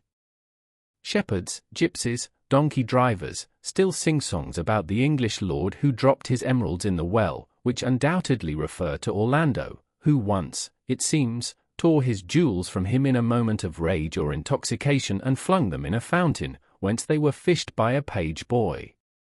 But this romantic power, it is well known, is often associated with a nature of extreme reserve. Orlando seems to have made no friends. As far as is known, he formed no attachments. A certain great lady came all the way from England in order to be near him, and pestered him with her attentions, but he continued to discharge his duties so indefatigably that he had not been ambassador at the Horn more than 2 years and a half before King Charles signified his intention of raising him to the highest rank in the peerage. The envious said that this was Nell Gwyn's tribute to the memory of a leg. But, as she had seen him once only, and was then busily engaged in pelting her royal master with nutshells, it is likely that it was his merits that won him his dukedom, not his calves. Here we must pause, for we have reached a moment of great significance in his career. For the conferring of the dukedom was the occasion of a very famous, and indeed, much disputed incident, which we must now describe, picking our way among burnt papers and little bits of tape as best we may. It was at the end of the great fast of Ramadan that the Order of the Bath and the Patent of Nobility arrived in a frigate commanded by Sir Adrian Scrope, and Orlando made this the occasion for an entertainment more splendid than any that has been known before or since in Constantinople. The night was fine, the crowd immense, and the windows of the embassy brilliantly illuminated. Again, details are lacking, for the fire had its way with all such records, and has left only tantalizing fragments which leave the most important points obscure. From the diary of John Fenner Brigg, however, an English naval officer, who was among the guests, we gather that people of all nationalities were packed like herrings in a barrel in the courtyard. The crowd pressed so unpleasantly close that Brigg soon climbed into a Judas tree, the better to observe the proceedings. The rumor had got about among the natives, and here is additional proof of Orlando's mysterious power over the imagination, that some kind of miracle was to be performed. Thus, writes Brigg, but his manuscript is full of burns and holes, some sentences being quite illegible. When the rockets began to soar into the air, there was considerable uneasiness among us lest the native population should be seized, fraught with unpleasant consequences to all. English ladies in the company, I own that my hand went to my cutlass. Happily, he continues in his somewhat long-winded style, these fears seemed, for the moment, groundless, and, observing the demeanor of the natives, I came to the conclusion that this demonstration of our skill in the art of pyrotechny was valuable, if only because it impressed upon them the superiority of the British. Indeed, the sight was one of indescribable magnificence. I found myself alternately praising the Lord that he had permitted, and wishing that my poor, dear mother. By the ambassador's orders, the long windows, which are so imposing a feature of Eastern architecture, for though ignorant in many ways, were thrown wide, and within, we could see a tableau vivant or theatrical display in which English ladies and gentlemen represented a masque, the work of one. The words were inaudible, but the sight of so many of our countrymen and women, dressed with the highest elegance and distinction, moved me to emotions of which I am certainly not ashamed, though unable. I was intent upon observing the astonishing conduct of Lady, which was of a nature to fasten the eyes of all upon her, and to bring discredit upon her sex and country, when, unfortunately, a branch of the Judas tree broke, Lieutenant Brigg fell to the ground, and the rest of the entry records only his gratitude to Providence, who plays a very large part in the diary, and the exact nature of his injuries. Happily, Miss Penelope Hartop, daughter of the general of that name, saw the scene from inside and carried on the tale in a letter, much defaced too, which ultimately reached a female friend at Tunbridge Wells. Miss Penelope was no less lavish in her enthusiasm than the gallant officer. Ravishing, she exclaims 10 times on one page, wondrous, utterly beyond description, gold plate, candelabras, negroes in plush breeches, pyramids of ice, fountains of negus, jellies made to represent His Majesty's ships, swans made to represent water lilies, birds in golden cages, gentlemen in slashed crimson velvet, ladies' headdresses at least 6 foot high in musical boxes.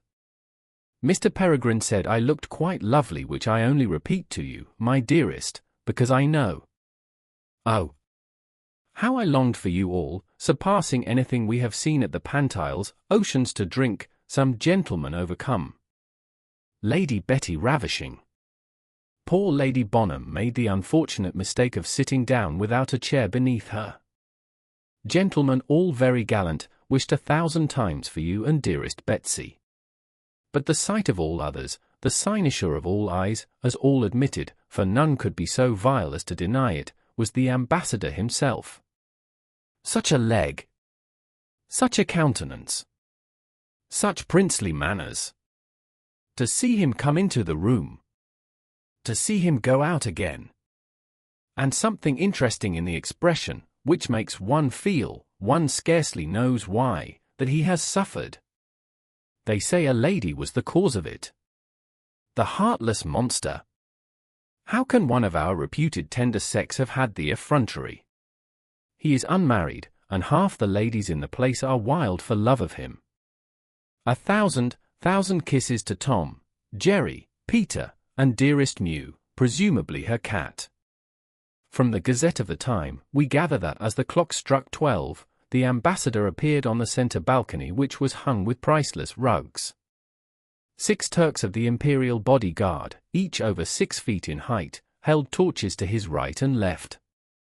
Rockets rose into the air at his appearance, and a great shout went up from the people, which the ambassador acknowledged, bowing deeply, and speaking a few words of thanks in the Turkish language, which it was one of his accomplishments to speak with fluency.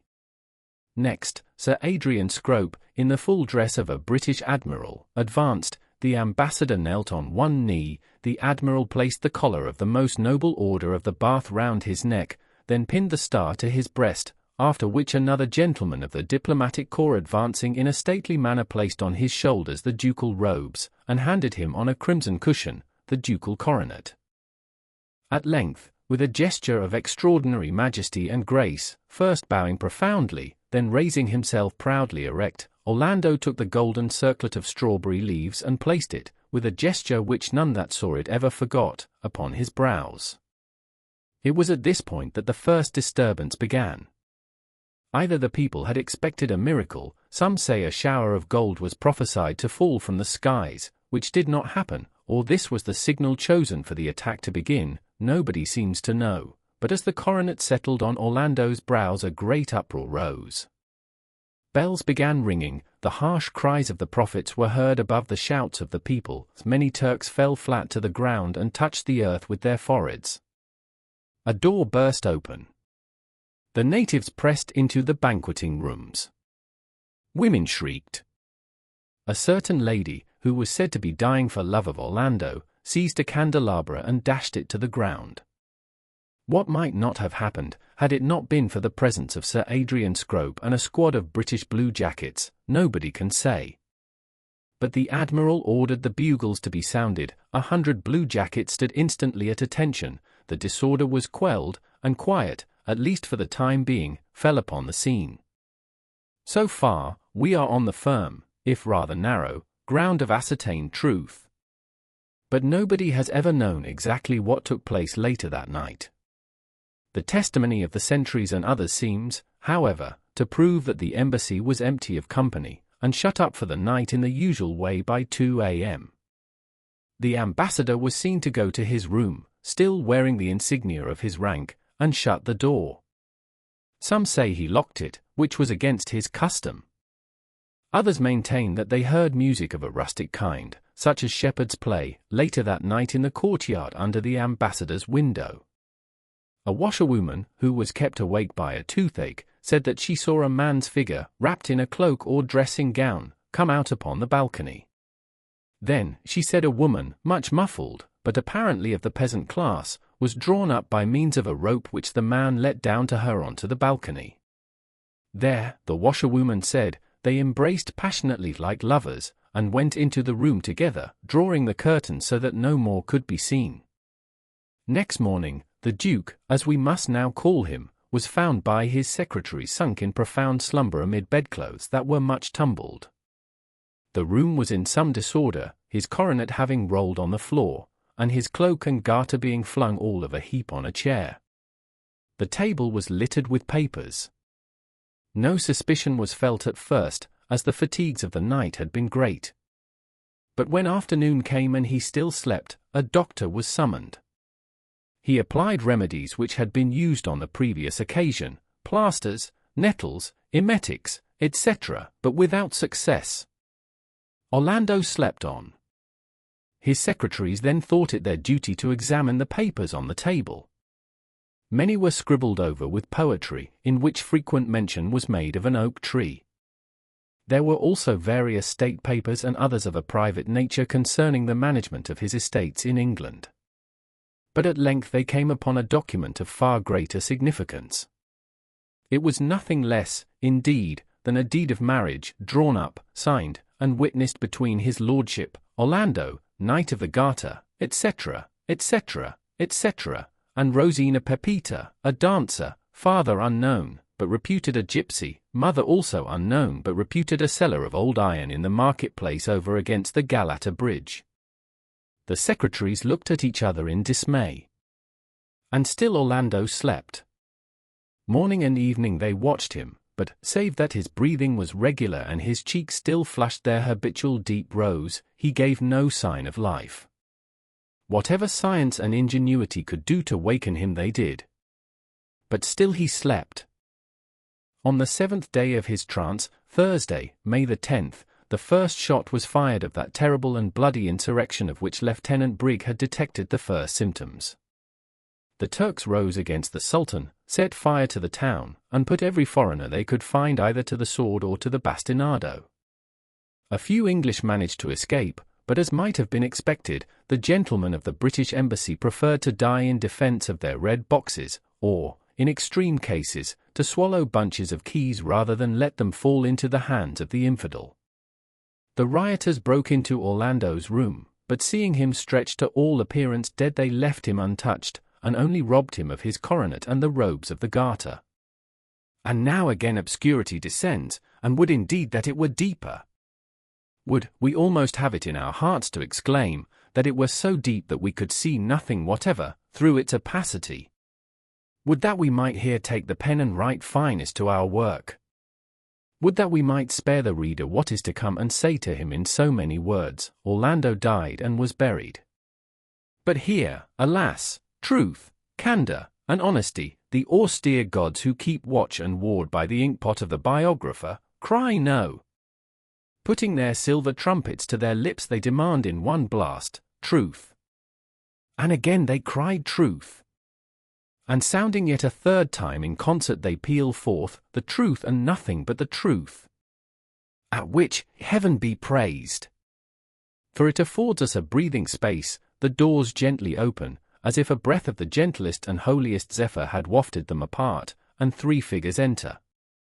First, comes Our Lady of Purity, whose brows are bound with fillets of the whitest lamb's wool, whose hair is as an avalanche of the driven snow, and in whose hand reposes the white quill of a virgin goose. Following her, but with a statelier step, comes Our Lady of Chastity, on whose brow is set like a turret of burning but unwasting fire a diadem of icicles, her eyes are pure stars, and her fingers, if they touch you, freeze you to the bone. Close behind her, sheltering indeed in the shadow of her more stately sisters, comes Our Lady of Modesty, frailest and fairest of the three, whose face is only shown as the young moon shows when it is thin and sickle-shaped and half hidden among clouds. Each advances towards the center of the room where Orlando still lies sleeping, and with gestures at once appealing and commanding, Our Lady of Purity speaks first. I am the guardian of the sleeping fawn, the snow is dear to me, and the moon rising, and the silver sea. With my robes I cover the speckled hen's eggs and the brindled sea-shell, I cover vice and poverty. On all things frail or dark or doubtful, my veil descends. Wherefore, speak not, reveal not. Spare, oh spare! Hear the trumpets peal forth. Purity avaunt! Begone purity! Then Our Lady Chastity speaks. I am she whose touch freezes and whose glance turns to stone. I have stayed the star in its dancing, and the wave as it falls. The highest Alps are my dwelling place, and when I walk, the lightnings flash in my hair, where my eyes fall, they kill. Rather than let Orlando wake, I will freeze him to the bone. Spare, oh spare! Hear the trumpets peal forth. Chastity avaunt! Begone chastity! Then Our Lady of Modesty speaks, so low that one can hardly hear. I am she that men call Modesty. Virgin I am and ever shall be. Not for me the fruitful fields and the fertile vineyard. Increase is odious to me, and when the apples burgeon or the flocks breed, I run, I let my mantle fall. My hair covers my eyes. I do not see. Spare, oh spare! Again the trumpets peal forth. Modesty avaunt! Begone modesty! With gestures of grief and lamentation the three sisters now join hands and dance slowly, tossing their veils and singing as they go. Truth, come not out from your horrid den. Hide deeper, fearful truth! For you flaunt in the brutal gaze of the sun things that were better unknown and undone, you unveil the shameful, the dark you make clear, hide. Hide! Hide! Here they make as if to cover Orlando with their draperies. The trumpets, meanwhile, still blare forth. The truth and nothing but the truth. At this the sisters try to cast their veils over the mouths of the trumpet so as to muffle them, but in vain, for now all the trumpets blare forth together. Horrid sisters, go! The sisters become distracted and wail in unison, still circling and flinging their veils up and down. It has not always been so. But men want us no longer, the women detest us. We go, we go. Purity says this to the hen roost. Chastity says this to the still unravished heights of Surrey. Modesty says this to any cozy nook where there are ivy and curtains in plenty. For there, not here, all speak together, joining hands and making gestures of farewell and despair towards the bed where Orlando lies sleeping, dwell still in nest and boudoir, office and law court those who love us, those who honor us, virgins and city men, lawyers and doctors, those who prohibit, those who deny, those who reverence without knowing why, those who praise without understanding, the still very numerous, heaven be praised, tribe of the respectable, who prefer to see not, desire to know not, love the darkness, those still worship us, and with reason, for we have given them wealth, prosperity, comfort, ease. To them we go, you we leave. Come, sisters, come. This is no place for us here. They retire in haste, waving their draperies over their heads, as if to shut out something that they dare not look upon, and close the door behind them. We are, therefore, now left entirely alone in the room with the sleeping Orlando and the trumpeters. The trumpeters, ranging themselves side by side in order, blow one terrific blast. The truth! At which Orlando woke. He stretched himself. He rose. He stood upright in complete nakedness before us, and while the trumpets pealed truth. Truth! Truth! We have no choice left but confess, he was a woman. The sound of the trumpets died away and Orlando stood stark naked. No human being, since the world began, has ever looked more ravishing. His form combined in one the strength of a man and a woman's grace. As he stood there, the silver trumpets prolonged their note, as if reluctant to leave the lovely sight which their blast had called forth, and chastity, purity, and modesty, inspired, no doubt, by curiosity, peeped in at the door and threw a garment like a towel at the naked form which, unfortunately, fell short by several inches. Orlando looked himself up and down in a long looking-glass, without showing any signs of discomposure, and went, presumably, to his bath. We may take advantage of this pause in the narrative to make certain statements. Orlando had become a woman, there is no denying it. But in every other respect, Orlando remained precisely as he had been. The change of sex, though it altered their future, did nothing whatever to alter their identity. Their faces remained, as their portraits prove, practically the same. His memory, but in future we must, for convention's sake, say her for his and she for he. Her memory then went back through all the events of her past life without encountering any obstacle. Some slight haziness there may have been, as if a few dark drops had fallen into the clear pool of memory, certain things had become a little dimmed, but that was all. The change seemed to have been accomplished painlessly and completely and in such a way that Orlando herself showed no surprise at it. Many people, taking this into account, and holding that such a change of sex is against nature, have been at great pains to prove, 1. That Orlando had always been a woman, 2. That Orlando is at this moment a man. Let biologists and psychologists determine. It is enough for us to state the simple fact, Orlando was a man till the age of 30, when he became a woman and has remained so ever since. But let other pens treat of sex and sexuality, we quit such odious subjects as soon as we can. Orlando had now washed, and dressed herself in those Turkish coats and trousers which can be worn indifferently by either sex, and was forced to consider her position. That it was precarious and embarrassing in the extreme must be the first thought of every reader who has followed her story with sympathy. Young, noble, beautiful, she had woken to find herself in a position than which we can conceive none more delicate for a young lady of rank. We should not have blamed her had she rung the bell, screamed, or fainted. But Orlando showed no such signs of perturbation. All her actions were deliberate in the extreme, and might indeed have been thought to show tokens of premeditation. First, she carefully examined the papers on the table, took such as seemed to be written in poetry, and secreted them in her bosom. Next she called her Salucci hound, which had never left her bed all these days, though half famished with hunger, fed and combed him, then stuck a pair of pistols in her belt, finally wound about her person several strings of emeralds and pearls of the finest orient which had formed part of her ambassadorial wardrobe. This done, she leant out of the window, gave one low whistle, and descended the shattered and blood-stained staircase, now strewn with the litter of waste-paper baskets, treaties, dispatches, seals, sealing wax, etc., and so entered the courtyard.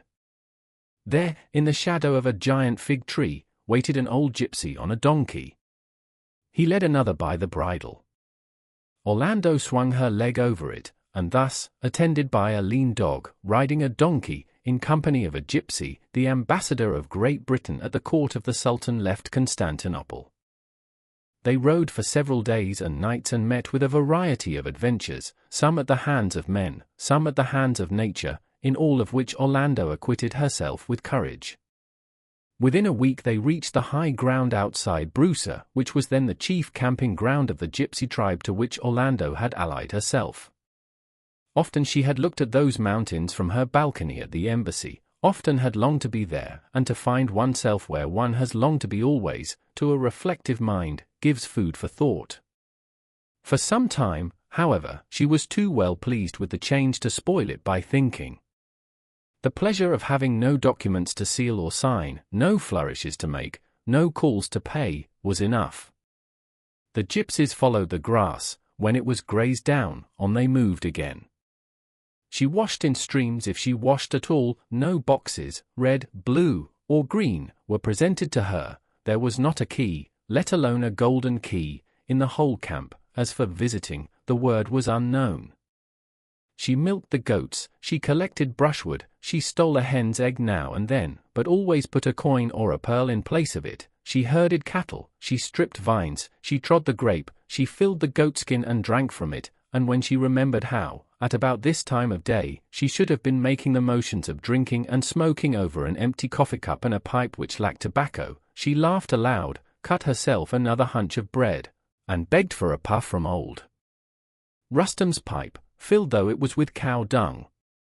The gypsies, with whom it was obvious that she must have been in secret communication before the revolution, seemed to have looked upon her as one of themselves, which is always the highest compliment a people can pay, and her dark hair and dark complexion bore out the belief that she was, by birth, one of them and had been snatched by an English duke from a nut tree when she was a baby and taken to that barbarous land where people live in houses because they are too feeble and diseased to stand the open air. Thus, though in many ways inferior to them, they were willing to help her to become more like them, taught her their arts of cheese-making and basket-weaving, their science of stealing and bird-snaring, and were even prepared to consider letting her marry among them. But Orlando had contracted in England some of the customs or diseases, whatever you choose to consider them, which cannot, it seems, be expelled.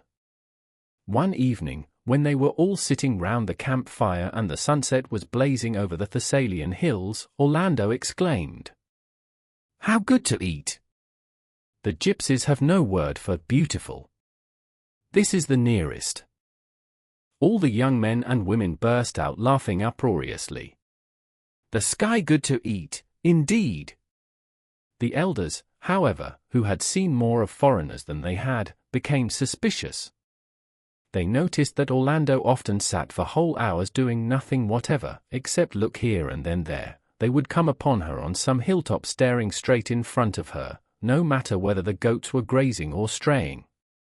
They began to suspect that she had other beliefs than their own, and the older men and women thought it probable that she had fallen into the clutches of the vilest and cruelest among all the gods, which is nature. Nor were they far wrong. The English disease, a love of nature, was inborn in her, and here, where nature was so much larger and more powerful than in England, she fell into its hands as she had never done before. The malady is too well known, and has been, alas, too often described to need describing afresh, save very briefly. There were mountains, there were valleys, there were streams. She climbed the mountains, roamed the valleys, sat on the banks of the streams. She likened the hills to ramparts, to the breasts of doves, and the flanks of kine. She compared the flowers to enamel and the turf to Turkey rugs worn thin. trees were withered hags, and sheep were grey boulders. Everything, in fact, was something else. She found the tarn on the mountaintop and almost threw herself in to seek the wisdom she thought lay hid there, and when, from the mountaintop, she beheld far off, across the Sea of Marmara, the plains of Greece, and made out, her eyes were admirable, the Acropolis with a white streak or two which must, she thought, be the Parthenon, her soul expanded with her eyeballs, and she prayed that she might share the majesty of the hills, know the serenity of the plains, etc., etc., as all such believers do. Then, looking down, the red hyacinth, the purple iris wrought her to cry out in ecstasy at the goodness, the beauty of nature. Raising her eyes again, she beheld the eagle soaring, and imagined its raptures and made them her own. Returning home, she saluted each star, each peak, and each watchfire as if they signaled to her alone, and at last, when she flung herself upon her mat in the gypsy's tent, she could not help bursting out again, "How good to eat! How good to eat!" For it is a curious fact that though human beings have such imperfect means of communication, that they can only say good to eat when they mean beautiful and the other way about, they will yet endure ridicule and misunderstanding rather than keep any experience to themselves. All the young gypsies laughed. But Rustam el-Sudi, the old man who had brought Orlando out of Constantinople on his donkey, sat silent. He had a nose like a scimitar, his cheeks were furrowed as if from the age-long descent of iron hail. He was brown and keen-eyed, and as he sat tugging at his hookah he observed Orlando narrowly. He had the deepest suspicion that her god was nature. One day he found her in tears. Interpreting this to mean that her god had punished her, he told her that he was not surprised. He showed her the fingers of his left hand, withered by the frost. He showed her his right foot, crushed where a rock had fallen. This, he said, was what her god did to men. When she said, "But so beautiful," using the English word, he shook his head, and when she repeated it he was angry. He saw that she did not believe what he believed, and that was enough, wise and ancient as he was, to enrage him. This difference of opinion disturbed Orlando, who had been perfectly happy until now. She began to think, was nature beautiful or cruel, and then she asked herself what this beauty was, whether it was in things themselves, or only in herself, so she went on to the nature of reality, which led her to truth, which in its turn led to love, friendship, poetry, as in the days on the high mound at home, which meditations, since she could impart no word of them, made her long, as she had never longed before, for pen and ink. "Oh, if only I could write," she cried, for she had the odd conceit of those who write that words written are shared. She had no ink, and but little paper. But she made ink from berries and wine, and finding a few margins and blank spaces in the manuscript of the oak tree, managed, by writing a kind of shorthand, to describe the scenery in a long, blank version poem, and to carry on a dialogue with herself about this beauty and truth concisely enough. This kept her extremely happy for hours on end. But the gypsies became suspicious. First, they noticed that she was less adept than before at milking and cheesemaking. Next, she often hesitated before replying, and once a gypsy boy who had been asleep woke in a terror feeling her eyes upon him. Sometimes this constraint would be felt by the whole tribe, numbering some dozens of grown men and women. It sprang from the sense they had, and their senses are very sharp and much in advance of their vocabulary, that whatever they were doing crumbled like ashes in their hands. An old woman making a basket, a boy skinning a sheep, would be singing or crooning contentedly at their work, when Orlando would come into the camp, fling herself down by the fire, and gaze into the flames. She need not even look at them, and yet they felt, here is someone who doubts. We make a rough and ready translation from the gypsy language. Here is someone who does not do the thing for the sake of doing, nor looks for looking's sake. Here is someone who believes neither in sheepskin nor basket, but sees. Here they looked apprehensively about the tent, something else. Then a vague but most unpleasant feeling would begin to work in the boy and in the old woman. They broke their withes, they cut their fingers. A great rage filled them. They wished Orlando would leave the tent and never come near them again. Yet she was of a cheerful and willing disposition, they owned, and one of her pearls was enough to buy the finest herd of goats in Brusa. Slowly she began to feel that there was some difference between her and the gypsies which made her hesitate sometimes to marry and settle down among them forever. At first she tried to account for it by saying that she came of an ancient and civilized race, whereas these gypsies were an ignorant people, not much better than savages. One night when they were questioning her about England, she could not help with some pride describing the house where she was born, how it had 365 bedrooms and had been in the possession of her family for 400 or 500 years. Her ancestors were earls, or even dukes, she added. At this she noticed again that the gypsies were uneasy, but not angry as before when she had praised the beauty of nature. Now they were courteous, but concerned as people of fine breeding are when a stranger has been made to reveal his low birth or poverty. Rustum followed her out of the tent alone and said that she need not mind if her father were a duke, and possessed all the bedrooms and furniture that she described. They would none of them think the worse of her for that. Then she was seized with a shame that she had never felt before.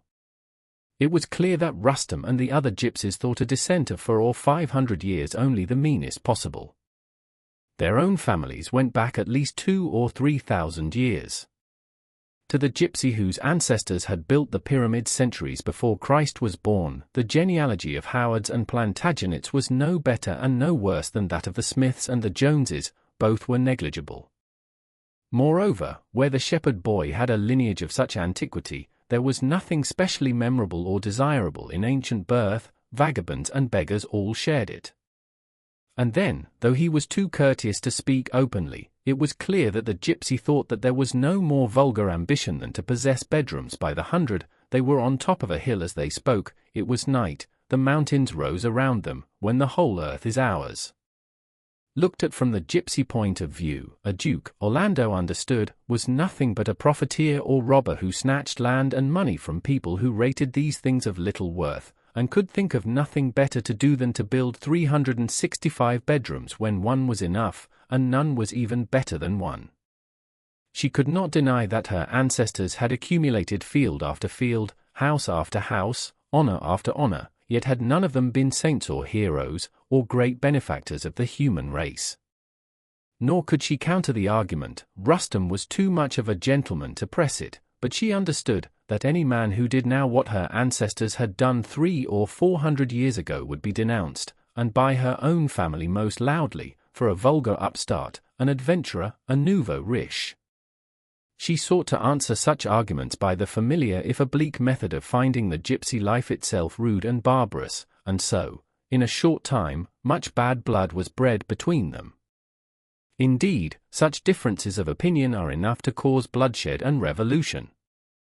Towns have been sacked for less, and 1,000,000 martyrs have suffered at the stake rather than yield an inch upon any of the points here debated. No passion is stronger in the breast of man than the desire to make others believe as he believes. Nothing so cuts at the root of his happiness and fills him with rage as the sense that another rates low what he prizes high. Whigs and Tories, Liberal Party and Labour Party, for what do they battle except their own prestige? It is not love of truth but desire to prevail that sets quarter against quarter and makes parish desire the downfall of parish. Each seeks peace of mind and subserviency rather than the triumph of truth and the exaltation of virtue, but these moralities belong and should be left to the historian, since they are as dull as ditch water. 476 bedrooms mean nothing to them, sighed Orlando. She prefers a sunset to a flock of goats, said the gypsies. What was to be done, Orlando could not think. To leave the gypsies and become once more an ambassador seemed to her intolerable. But it was equally impossible to remain forever where there was neither ink nor writing paper, neither reverence for the Talbots nor respect for a multiplicity of bedrooms. So she was thinking, one fine morning on the slopes of Mount Athos, when minding her goats. And then nature, in whom she trusted, either played her a trick or worked a miracle. Again, opinions differ too much for it to be possible to say which. Orlando was gazing rather disconsolately at the steep hillside in front of her. It was now midsummer, and if we must compare the landscape to anything, it would have been to a dry bone, to a sheep's skeleton, to a gigantic skull picked white by 1,000 vultures. The heat was intense, and the little fig tree under which Orlando lay only served to print patterns of fig leaves upon her light burnous. Suddenly a shadow, though there was nothing to cast a shadow, appeared on the bald mountainside opposite. It deepened quickly, and soon a green hollow showed where there had been barren rock before. As she looked, the hollow deepened and widened, and a great park-like space opened in the flank of the hill. Within, she could see an undulating and grassy lawn. She could see oak trees dotted here and there. She could see the thrushes hopping among the branches. She could see the deer stepping delicately from shade to shade, and could even hear the hum of insects and the gentle sighs and shivers of a summer's day in England. After she had gazed in trance for some time, snow began falling. Soon the whole landscape was covered and marked with violet shades instead of yellow sunlight. Now she saw heavy carts coming along the roads, laden with tree trunks, which they were taking, she knew, to be sawn for firewood, and then there appeared the roofs and belfries and towers and courtyards of her own home. The snow was falling steadily, and she could now hear the slither and flop which it made as it slid down the roof and fell to the ground. The smoke went up from 1,000 chimneys. All was so clear and minute that she could see a door pecking for worms in the snow. Then, gradually, the violet shadows deepened and closed over the carts and the lawns and the great house itself. All was swallowed up. Now there was nothing left of the grassy hollow, and instead of the green lawns was only the blazing hillside which 1,000 vultures seemed to have picked bare. At this she burst into a passion of tears, and striding back to the gypsies' camp, told them that she must sail for England the very next day. It was happy for her that she did so. Already the young men had plotted her death. Honor, they said, demanded it, for she did not think as they did. Yet they would have been sorry to cut her throat, and welcomed the news of her departure. An English merchant ship, as luck would have it, was already under sail in the harbour about to return to England, and Orlando, by breaking off another pearl from her necklace, not only paid her passage, but had some banknotes left over in her wallet. These she would have liked to present to the gypsies. But they despised wealth, she knew, and she had to content herself with embraces, which on her part were sincere. 4. With some of the guineas left from the sale of the 10th pearl of her string, Orlando had bought herself a complete outfit of such clothes as women then wore, and it was in the dress of a young Englishwoman of rank that she now sat on the deck of the enamoured lady. It is a strange fact, but a true one, that up to this moment she had scarcely given her sex a thought. Perhaps the Turkish trousers which she had hitherto worn had done something to distract her thoughts, and the gypsy women, except in one or two important particulars, differ very little from the gypsy men. At any rate, it was not until she felt the coil of skirts about her legs and the captain offered, with the greatest politeness, to have an awning spread for her on deck, that she realized with a start the penalties and the privileges of her position. But that start was not of the kind that might have been expected. It was not caused, that is to say, simply and solely by the thought of her chastity and how she could preserve it. In normal circumstances a lovely young woman alone would have thought of nothing else. The whole edifice of female government is based on that foundation stone. Chastity is their jewel, their centerpiece, which they run mad to protect, and die when ravished of. But if one has been a man for 30 years or so, and an ambassador into the bargain, if one has held a queen in one's arms and one or two other ladies, if report be true, of less exalted rank, if one has married a Rosina Pepita, and so on, one does not perhaps give such a very great start about that.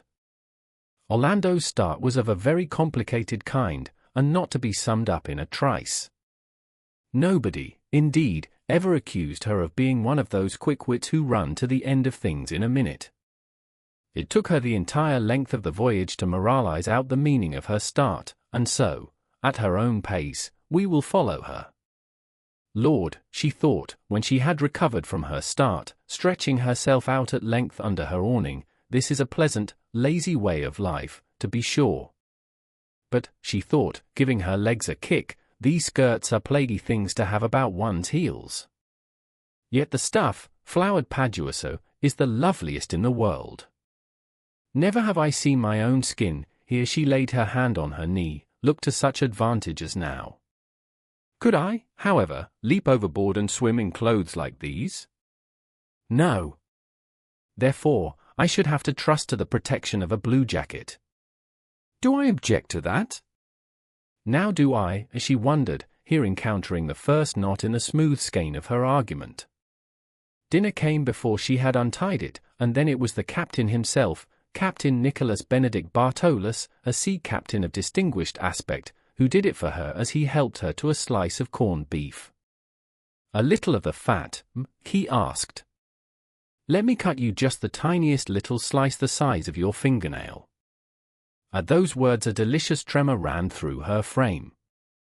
Birds sang, the torrents rushed.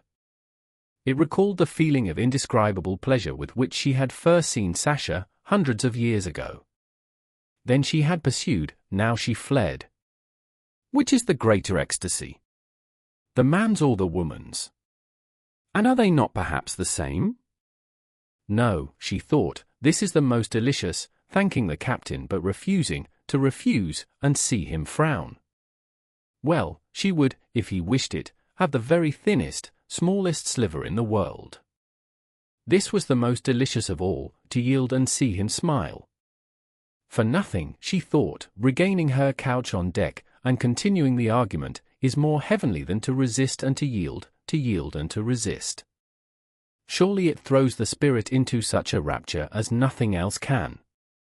So that I'm not sure, she continued, that I won't throw myself overboard, for the mere pleasure of being rescued by a blue jacket after all. It must be remembered that she was like a child entering into possession of a pleasant or toy cupboard. Her arguments would not commend themselves to mature women, who have had the run of it all their lives. But what used we young fellows in the cockpit of the Marie Rose to say about a woman who threw herself overboard for the pleasure of being rescued by a blue jacket, she said. We had a word for them. Ah! I have it, but we must omit that word, it was disrespectful in the extreme and passing strange on a lady's lips. Lord!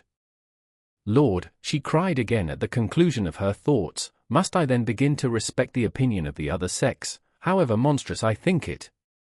If I wear skirts, if I can't swim, if I have to be rescued by a blue jacket, by God, she cried, I must. Upon which a gloom fell over her. Candid by nature, and averse to all kinds of equivocation, to tell lies bored her. It seemed to her a roundabout way of going to work.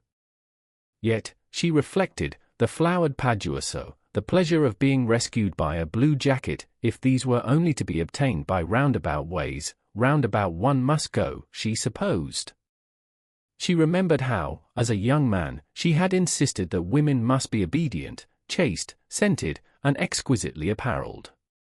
Now I shall have to pay in my own person for those desires, she reflected, for women are not, judging by my own short experience of the sex, obedient, chaste, scented, and exquisitely apparelled by nature.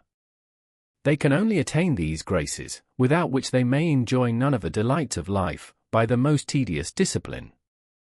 There's the hairdressing, she thought, that alone will take an hour of my morning, there's looking in the looking-glass, another hour, there's staying and lacing, there's washing and powdering, there's changing from silk to lace and from lace to paduaso, there's being chased year in, year out, here she tossed her foot impatiently, and showed an inch or two of calf. A sailor on the mast, who happened to look down at the moment, started so violently that he missed his footing and only saved himself by the skin of his teeth. If the sight of my ankles means death to an honest fellow who, no doubt, has a wife and family to support, I must, in all humanity, keep them covered, Orlando thought. Yet her legs were among her chiefest beauties. And she fell to thinking what an odd pass we have come to when all a woman's beauty has to be kept covered lest a sailor may fall from a masthead. A pox on them, she said, realizing for the first time what, in other circumstances, she would have been taught as a child, that is to say, the sacred responsibilities of womanhood. And that's the last oath I shall ever be able to swear, she thought, once I set foot on English soil. and I shall never be able to crack a man over the head, or tell him he lies in his teeth, or draw my sword and run him through the body, or sit among my peers, or wear a coronet, or walk in procession, or sentence a man to death, or lead an army, or prance down Whitehall on a charger, or wear 72 different medals on my breast. All I can do, once I set foot on English soil, is to pour out tea and ask my lords how they like it. Do you take sugar? Do you take cream? And mincing out the words, she was horrified to perceive how low an opinion she was forming of the other sex, the manly, to which it had once been her pride to belong. To fall from a masthead, she thought, because you see a woman's ankles, to dress up like a Guy Fawkes and parade the streets, so that women may praise you, to deny a woman teaching lest she may laugh at you, to be the slave of the frailest chit in petticoats, and yet to go about as if you were the lords of creation. Heavens, she thought, what fools they make of us, what fools we are. And here it would seem from some ambiguity in her terms that she was censuring both sexes equally, as if she belonged to neither, and, indeed, for the time being, she seemed to vacillate. She was man, she was woman, she knew the secrets, shared the weaknesses of each. It was a most bewildering and whirligig state of mind to be in. The comforts of ignorance seemed utterly denied her. She was a feather blown on the gale. Thus it is no great wonder, as she pitted one sex against the other, and found each alternately full of the most deplorable infirmities, and was not sure to which she belonged, it was no great wonder that she was about to cry out that she would return to Turkey and become a gypsy again when the anchor fell with a great splash into the sea, the sails came tumbling on deck, and she perceived, so sunk had she been in thought that she had seen nothing for several days, that the ship was anchored off the coast of Italy. The captain at once sent to ask the honour of her company ashore with him in the longboat. Orlando on her return to England. When she returned the next morning, she stretched herself on her couch under the awning and arranged her draperies with the greatest decorum about her ankles. Ignorant and poor as we are compared with the other sex, she thought, continuing the sentence which she had left unfinished the other day, armoured with every weapon as they are, while they debar us even from a knowledge of the alphabet, and from these opening words it is plain that something had happened during the night to give her a push towards the female sex, for she was speaking more as a woman speaks than as a man, yet with a sort of content after all. Still, they fall from the masthead. Here she gave a great yawn and fell asleep. When she woke, the ship was sailing before a fair breeze so near the shore that towns on the cliff's edge seemed only kept from slipping into the water by the interposition of some great rock or the twisted roots of some ancient olive tree. The scent of oranges wafted from a million trees, heavy with the fruit, reached her on deck. A score of blue dolphins, twisting their tails, leapt high now and again into the air. Stretching her arms out, arms, she had learnt already, have no such fatal effects as legs. She thanked heaven that she was not prancing down Whitehall on a war-horse, nor even sentencing a man to death. Better is it, she thought, to be clothed with poverty and ignorance, which are the dark garments of the female sex, better to leave the rule and discipline of the world to others, better be quit of martial ambition, the love of power, and all the other manly desires if so one can more fully enjoy the most exalted raptures known to the human spirit, which are, she said aloud, as her habit was when deeply moved, contemplation, solitude, love. Praise God that I'm a woman, she cried, and was about to run into the extreme folly, than which none is more distressing